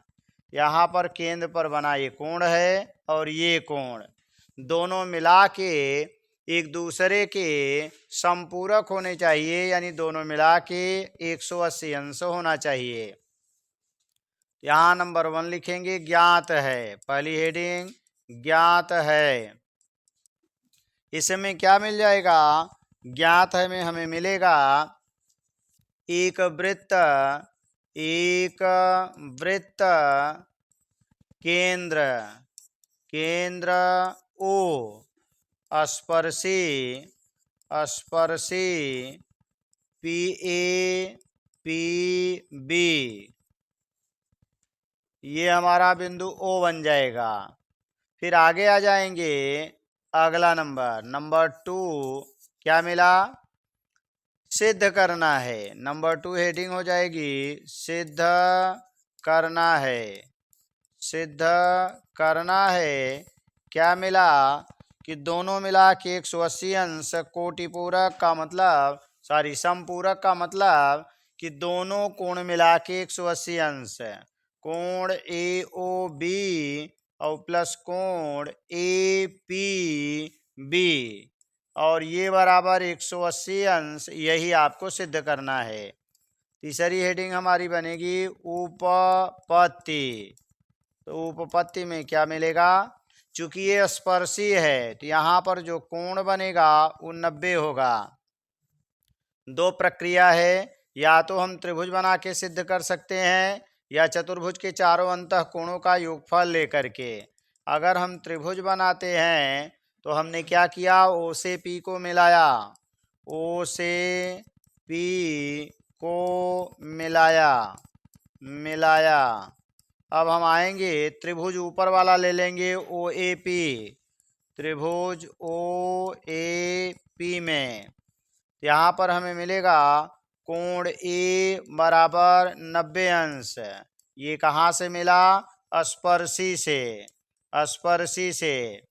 यानी किसी भी वृत्त में जो स्पर्शी होती है वह केंद्र से 90 अंश का कोण बनाती है। फिर आगे आ जाएंगे, अब ये वाला कोण और ये ऊपर वाला कोण और ये मिला के 180 अंश हो जाएगा। तो हम आ जाएंगे त्रिभुज के तीनों अंतः कोणों का योगफल से, यानी त्रिभुज के तीनों अंतः कोणों के योग से, या इसी को हम त्रिभुज का नियम कहते हैं। तो योग से हमें मिल जाएगा कोण AOP प्लस कोण OAP और अगला कोण APO बराबर 180 अंश हो जाएगा। हमारा जो कोण OAP है, OAP ये 90 अंश है, तो यहाँ पर बन जाएगा कोण AOP और प्लस 90 अंश प्लस APO बराबर 180, 90 ले जाके घटा देंगे तो AOP प्लस कोण ए पी ओ बराबर 180 माइनस 90 बराबर 90 अंश आ जाएगा। इसी को हम समीकरण 1 बना लेंगे। इसी तरह से नीचे आएंगे तो ये वाला कोण और प्लस ये वाला कोण मिला के ये भी 90 अंश आ जाएगा। तो आगे हम लिखेंगे कि इसी प्रकार कोण ओ बी यानी कोण हमारा बन जाएगा बी ओ पी, कोण बी ओ पी प्लस कोण O P B, O P B ये भी हमारा 90 अंश आ जाएगा। अब हम दोनों समीकरण को जोड़ देंगे तो आगे लिख लेंगे समीकरण 1 प्लस 2 से हमें मिल जाएगा समीकरण 1 प्लस 2 से। तो आगे हम लिखेंगे इसके आगे कि समीकरण 1 प्लस 2 से समीकरण 1 प्लस 2 से दोनों जोड़ेंगे तो समीकरण 1 हमारा है ए ओ पी, कोण ए ओ पी प्लस कोण दूसरा आ जाएंगे तो A P O plus B O P लिखेंगे, बी ओ पी और प्लस कोण ओ पी बी और ये बराबर 90 प्लस 90 यानी 180 अंश आ जाएगा। अब हमारा ए ओ पी और बी ओ पी एक तरफ कर देंगे तो ए ओ पी और बी ओ पी तो बन जाएगा हमारा कोण इसके आगे कोण हमें मिल जाएगा कोण ए ओ पी और प्लस कोण बी ओ पी ये एक ब्रैकेट में हो गया। अगला आ जाएंगे ए पी ओ और प्लस दूसरा कोण यानी बी पी ओ या ओ पी बी तो बी पी ओ लिख देते हैं और ये बराबर 180 अंश दिया हुआ है। अब ए ओ पी और बी ओ पी मिला के A O P plus B O P मिला के पूरा कोण बन जाएगा। पूरा का मतलब ए ओ बी तो ये बन जाएगा कोण ए ओ बी प्लस कोण ये हमारा ए पी ओ और बी पी ओ मिला के पूरा कोण बनेगा ए पी बी। ये बन जाएगा कोण ए पी बी बराबर 180 और यही सिद्ध करना था। आगे हम लिख देंगे यही सिद्ध करना था, यही सिद्ध करना था। तो ये रहा हमारा प्रश्नोत्तर 2 का घ। अब आगे हम आ जाते हैं और नेक्स्ट ले लेते हैं प्रश्न संख्या 2 के घ के बाद 2 का अंग। 2 के अंग में क्या दिया है, एक थैले में 3 लाल और 5 काली गेंदें हैं। इस थैले में से एक गेंद यादृच्छया निकाली जाती है। इसकी प्रायिकता क्या है कि गेंद नंबर 1 लाल हो, नंबर 2 लाल नहीं हो। यहाँ पर हम आ जाएंगे, लिखेंगे खंड ब तो हमारा यहाँ बन जाएगा खंड ब प्रश्नोत्तर हमारा 2 का हमें मिल जाएगा अंग। यहाँ पर हम लिखेंगे कुल गेंद हल में हमें पहले मिलेगा कुल गेंद तो कुल गेंद हमें मिल जाएगी 3 + 5, 3 + 5 बराबर 8 हो जाएगा। लाल गेंद दिया हुआ है, कह रहा है 3 लाल गेंद है तो ये बराबर 3 हो जाएगा। तो लाल की प्रायिकता तो हमें मिलेगा क्या, लाल की प्रायिकता बराबर होगा लाल गेंद और बटे कुल गेंद। तो लाल गेंद आपको 3 मिली हुई है और कुल गेंद 8 है तो एक आंसर ये बन जाएगा 3/8। दूसरा एक और नंबर 1 ये था, नंबर 2 इसी में पूछा है कि लाल गेंद न हो, लाल गेंद न होने की प्रायिकता, होने की प्रायिकता। तो टोटल प्रायिकता 1 होता है, लाल की प्रायिकता 3/8 घटा देंगे तो लाल के न होने की प्रायिकता मिल जाएगी। तिर्यक गुणा करेंगे, 8 - 3/8, 8 में से 3 घटेगा तो 5/8 बन जाएगा और ये हमारा नंबर 2 वाले का आंसर बन जाएगा। तो एक आंसर लाल की प्रायिकता 3/8 मिला, लाल के न होने की प्रायिकता आपको 5/8 मिल गया। अब हम आगे आ जाते हैं नेक्स्ट क्वेश्चन। ये हमारा था प्रश्नोत्तर 2 का अंग। प्रश्नोत्तर 2 का अंग 5 ही खंड करना था, आपका 5 खंड हो चुका है। अब हम च वाले को आपको लगाना है, एक्स वाई का मान निकालना है और कमेंट सेक्शन में इसका आंसर बताना है। नेक्स्ट हम आ जाते हैं, तो ये रहा च। अब हम आगे आ जाएंगे, प्रश्नोत्तर 3 ले लेंगे। 3 में या तो ऊपर का हल करना है या तो नीचे का, दोनों में से एक ही प्रश्न को आप हल करेंगे। तो आइए इसमें हम ले लेते हैं, लिखेंगे खंड ब, प्रश्नोत्तर, प्रश्नोत्तर हमारा ये बन जाएगा 3 का प्रश्नोत्तर 3 हो गया। अब यहाँ आ जाएंगे, करा 2 अंकों की एक संख्या एवं उसके अंकों को उलटने पर बनी संख्या का योगफल 66 है। यदि संख्या के अंकों का अंतर 2 हो तो संख्या ज्ञात कीजिए और आगे पूछा ऐसी संख्याएं कितनी हैं। तो यहाँ पर हम आएंगे हल, हल में हम मानेंगे कि माना 2 अंकों की संख्या, माना 2 अंकों की संख्या। तो 2 अंक में इकाई दहाई होता है, तो 10x + y ले लेंगे। अब उसने कहा है कि अंक को उलट देंगे तो y पहले हो जाएगा, x बाद में, तो 10y + x बन जाएगा और दोनों का योगफल दे दिया है 66 आएगा। तो हमें मिलेगा यहाँ प्रश्नानुसार, यानी प्रश्न के अनुसार।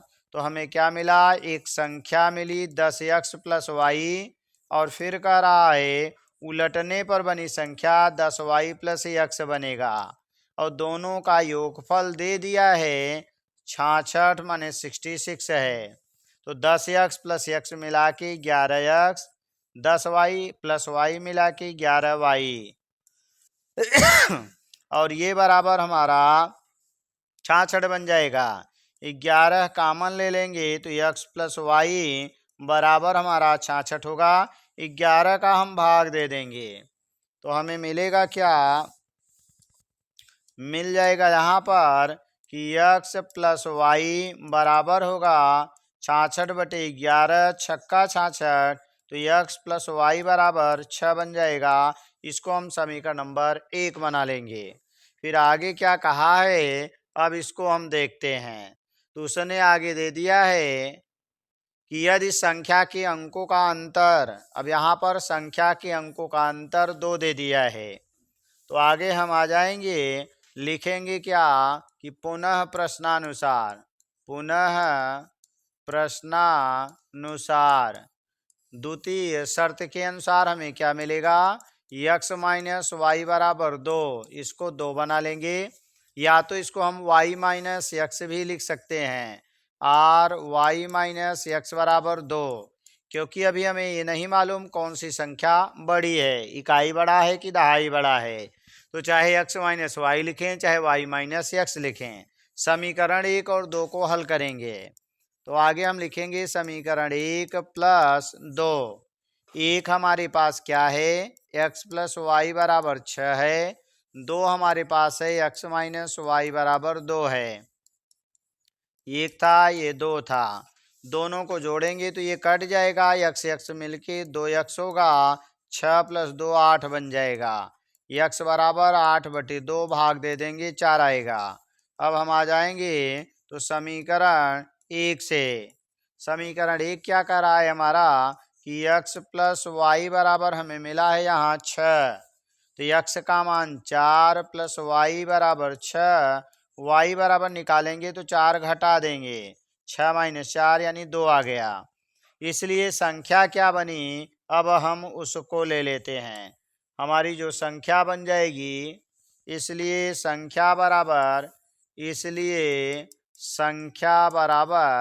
संख्या बराबर 10 यक्स प्लस वाई था, तो 10 गुणे यक्स का मान हमने निकाला है 4, तो 4 बन जाएगा, प्लस वाई का मान हमने 2 निकाला, तो ये बन जाएगा 10 चौक 40, 2 42, हमारा आंसर 42 आ जाएगा। एक तो आंसर ये हो गया। दूसरा उसने और एक कहा है कि कितनी संख्याएं बन सकती हैं, तो दूसरी संख्या जो हमारी बनेगी, दूसरी संख्या इसको उलट देंगे तो 24 बन जाएगा। इसका मतलब है कि इसमें कुल 2 संख्याएं होंगी, इसमें 2 संख्याएं 2 संख्याएं होंगी, अर्थात हमारी कुल जो संख्या बनेगी वह 2 संख्या बन सकती है। अगला इसमें एक और दे दिया है नंबर 2 अथवा करके कि 5 वर्ष पूर्व नूरी की आयु सोनू की आयु की 3 गुनी थी। 10 वर्ष पश्चात नूरी की आयु सोनू की आयु की 2 गुनी हो जाएगी। नूरी और सोनू की आयु कितनी है? ये आपका या तो ऊपर का हल करेंगे या तो नीचे का। ऊपर का तो हमने हल कर दिया। अब हम आ जाते हैं और नीचे का देखते हैं तो क्या मिलता है। हम यहाँ मान लेंगे कि माना इसमें 2 व्यक्ति हैं, एक व्यक्ति नूरी है, एक व्यक्ति हमें नूरी मिलेगी, दूसरा सोनू। तो एक व्यक्ति हमारा मिल गया नूरी, एक नूरी और दूसरा व्यक्ति हमारा सोनू हो गया। इसकी वर्तमान आयु यक्स मानेंगे, इसकी वाई मान लेंगे। अब उसने कहा 5 वर्ष पूर्व, तो यक्स माइनस 5 होगा, ये भी वाई माइनस 5 होगा। पहले या पूर्व कहेगा तो घटाएंगे, बाद या पश्चात कहेगा तो हम जोड़ देंगे। अब यहाँ पर कह रहा है कि सोनू की आयु की 3 गुनी थी, ये 3 गुनी था, तो इसमें हम 3 का गुणा कर देंगे तो ये बराबर हो जाएगा। तो यक्स माइनस 5 बराबर 3y माइनस 3 × 15 बन जाएगा। तो ये इधर आएगा तो यक्स माइनस 3y बराबर -15, ये माइनस है प्लस बन जाएगा, बराबर -10 हो जाएगा। यानी आपका एक समीकरण मिल चुका है कि यक्स -3y बराबर -10, इसको हम समीकरण 1 बना लेंगे। अब उसने कहा है 10 वर्ष पश्चात, इसका मतलब हो गया कि हम आएंगे तो 10 वर्ष के बाद यक्स प्लस 10 होगा और वाई प्लस ये भी 10 हो जाएगा। ये कहा है कि नूरी जो थी वह सोनू की 2 गुनी थी, इसका मतलब ये 2 गुना था, तो इसमें हम 2 का गुणा करेंगे तो यक्स प्लस 10 बराबर 2y प्लस 10 दूनी 20 बन जाएगा। तो यक्स माइनस 2y 20 में से 10 जाके घट जाएगा तो 10 आ जाएगा, समीकरण नंबर 2 बन जाएगा। अब इन्हीं दोनों समीकरणों को हमें हल करना है। हमारे पास 2 समीकरण मिले। एक समीकरण हमें मिला पहला वाला यक्स माइनस 3y और ये बराबर -10, ये एक था। दूसरा मिल गया यक्स माइनस 2y बराबर हमारा 10, ये समीकरण नंबर 2 बन गया। अब हम क्या करेंगे, घटा देंगे तो चिन्ह बदल जाएगा, यहाँ लिख देंगे घटाने पर। तो यहाँ पर पहला कैंसिल, ये माइनस है प्लस माइनस ज़्यादा है, 3y में से 2y घटाएंगे तो 1y बचेगा, दोनों माइनस हैं जुड़ जाएंगे और 20 आ जाएगा। ये इससे कैंसिल हो गया, y बराबर हमें 20 मिल गया है। अब इस मान को रख करके हम यक्स का मान निकालेंगे तो आगे लिखेंगे समीकरण 1 से। तो समीकरण 1 है यक्स माइनस 3y बराबर -10 है। यहाँ मिला यक्स माइनस 3 गुणे वाई का मान 20 बराबर -10, 20 तियाई 60 बन गया, ये जाएगा तो प्लस बन जाएगा, घटा देंगे इसमें से तो 50 आएगा। तो हमें मिला नूरी की आयु, नूरी की वर्तमान आयु, वर्तमान आयु, ये बराबर मिलेगा 50 वर्ष। और दूसरा सोनू की वर्तमान आयु, सोनू की वर्तमान आयु, तो सोनू का हमने निकाला है 20 वर्ष, और यही हमारा आंसर बन जाएगा। तो यही हमारा आंसर मिल जाएगा। तो ये था हमारा प्रश्नोत्तर 3 का अथवा वाला। दोनों में से आपको एक ही, केवल या तो ऊपर का या तो नीचे का आपको हल करना है। आशा करते हैं यहाँ तक क्लियर हुआ होगा। आगे आते हैं नेक्स्ट। 4 नंबर क्या दिया है कि एक बहुमंजिल भवन के शिखर से देखने पर एक 8 मीटर ऊंचे भवन के शिखर और तल के अनुमान कोण क्रमशः 30 अंश व 45 अंश हैं। बहुमंजिल भवन की ऊंचाई और दोनों भवनों के बीच की दूरी आपको ज्ञात करनी है। तो यहाँ पर हम आ जाएंगे, सबसे पहले लिखेंगे खंड ब प्रश्नोत्तर। प्रश्नोत्तर हमारा मिल जाएगा यानी 4। तो इसमें आ जाएंगे तो हम लिखेंगे क्या, हल। हल में अब यहाँ पर फिगर आएंगे। एक बहुमंजिला भवन है, तो ये हमारा भवन हो गया, और कह रहे हैं इसे देखने पर 8 मीटर ऊंचा एक दूसरा भवन है।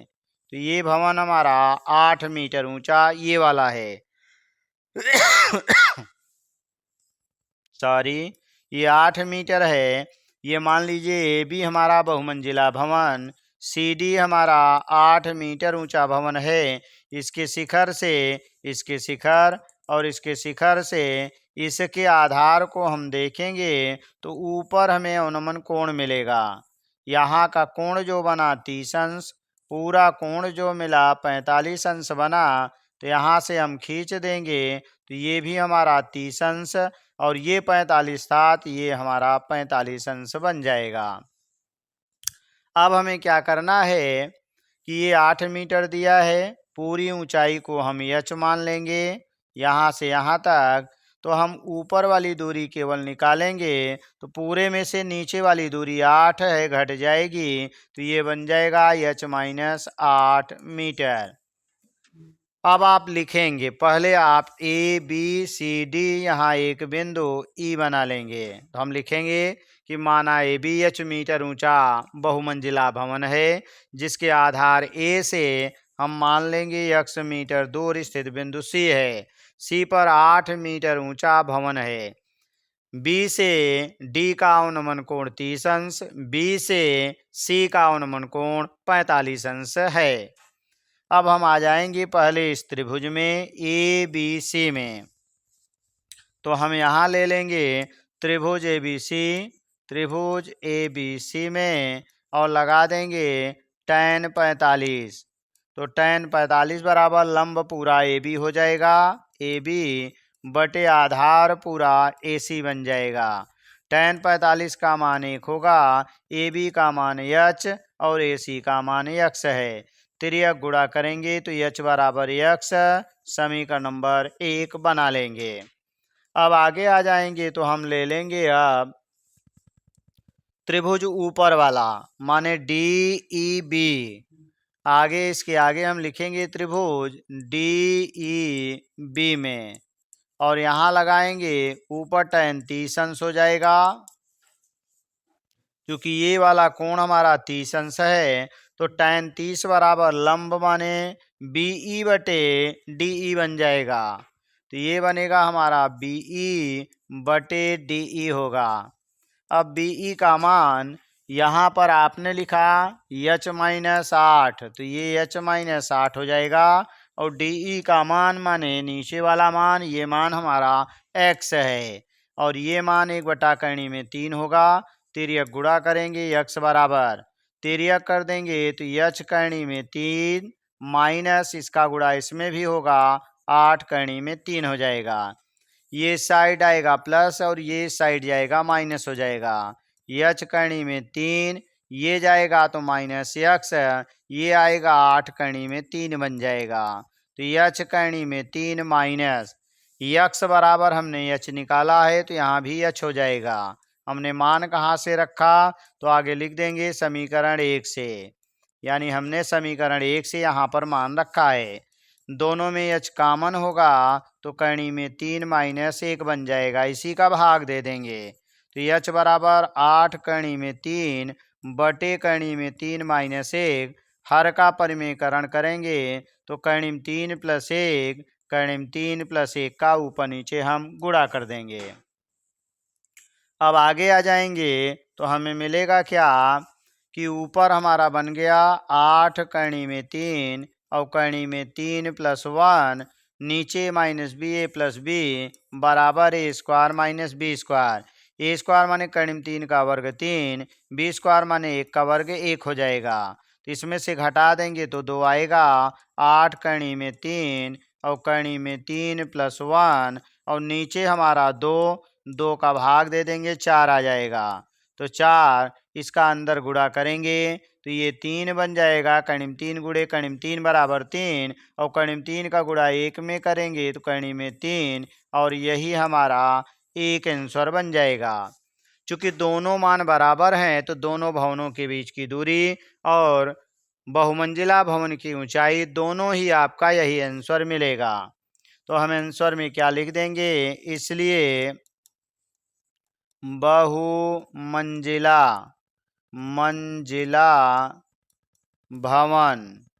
भवन की ऊंचाई और यही बराबर होगा दोनों भवनों के बीच की दूरी, दोनों भवनों के बीच की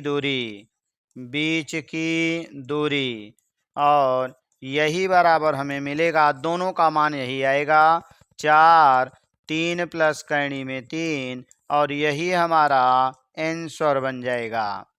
तो ये रहा हमारा प्रश्न संख्या 4 का पहला मान अथवा वाला दूसरा इसी तरह से ऊंचाई दूरी का दिया है, जिसे आप लगाएंगे और अगर नहीं आता है तो आप इसे कमेंट सेक्शन में बताएंगे कि इसका आंसर क्या आएगा।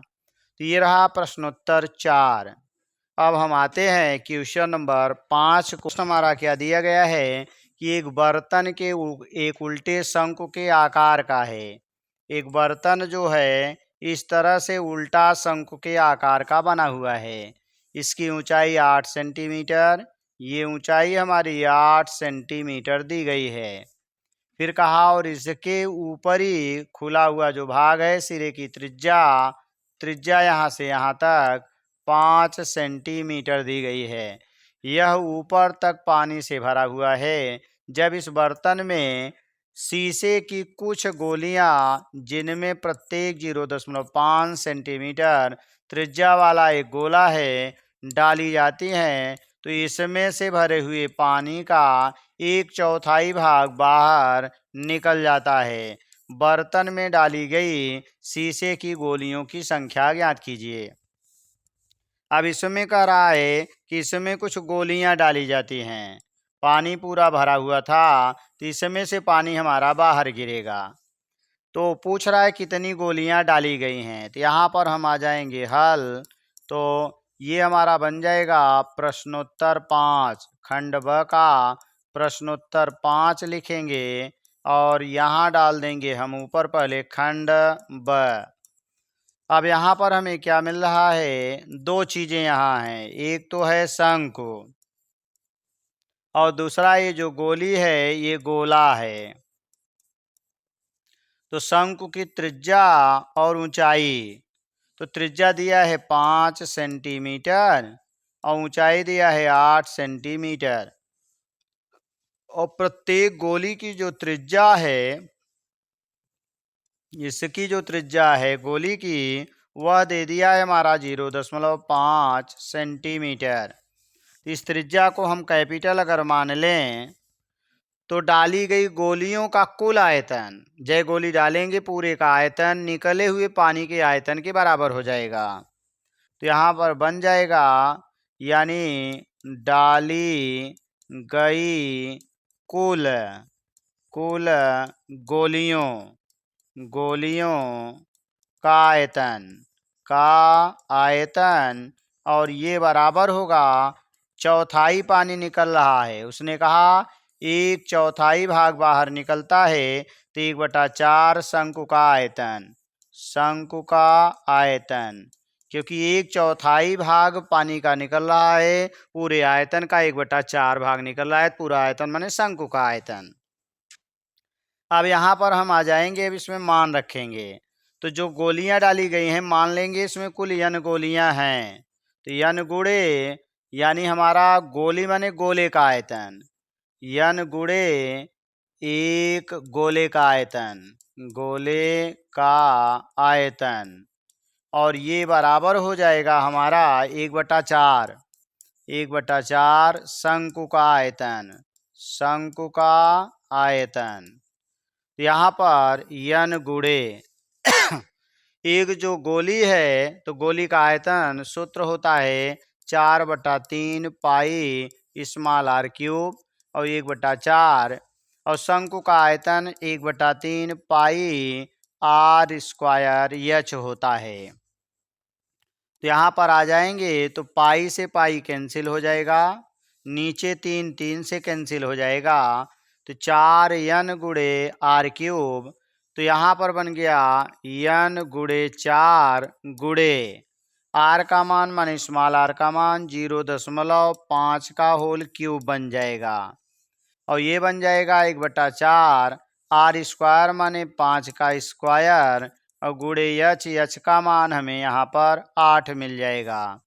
अब हम n बराबर निकालेंगे तो 1/4 होगा, ये 5 पचे 25 आ जाएगा, गुणे 8 हो जाएगा, और ये हमारा 4 नीचे होगा, और 0.5 फिर 0.5 फिर 0.5, चूंकि 3 घात है तो 3 घात नीचे बन जाएगा। ये 1 दशमलव हटाएंगे 1 जीरो, फिर 1 जीरो, फिर 1 जीरो हो जाएगा, 4 चौक 16 बन गया, 16 पचे 80 हो जाएगा, 2 जीरो बच जाएगा।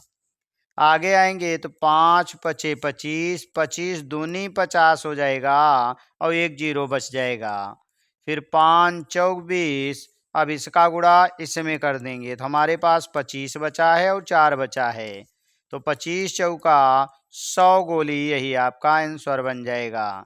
तो गोलियों की संख्या हमारी कितनी मिलेगी? 100 गोली बन जाएगी, और यही हमारा आंसर बन जाएगा। 1/4 भाग पानी का निकालना है, तो इसका मतलब हमें कुल 100 गोलियों को डालना पड़ेगा। ये रहा प्रश्नोत्तर 5। इसके आगे इसमें का जो नेक्स्ट पार्ट है, अथवा करके दिया गया है, वह अगर हम बात करें, देखना चाहें, तो हमारा यहाँ पर अथवा वाला भाग दिया गया है कि एक गोलाकार कांच के बर्तन की एक बेलन के आकार की गर्दन है।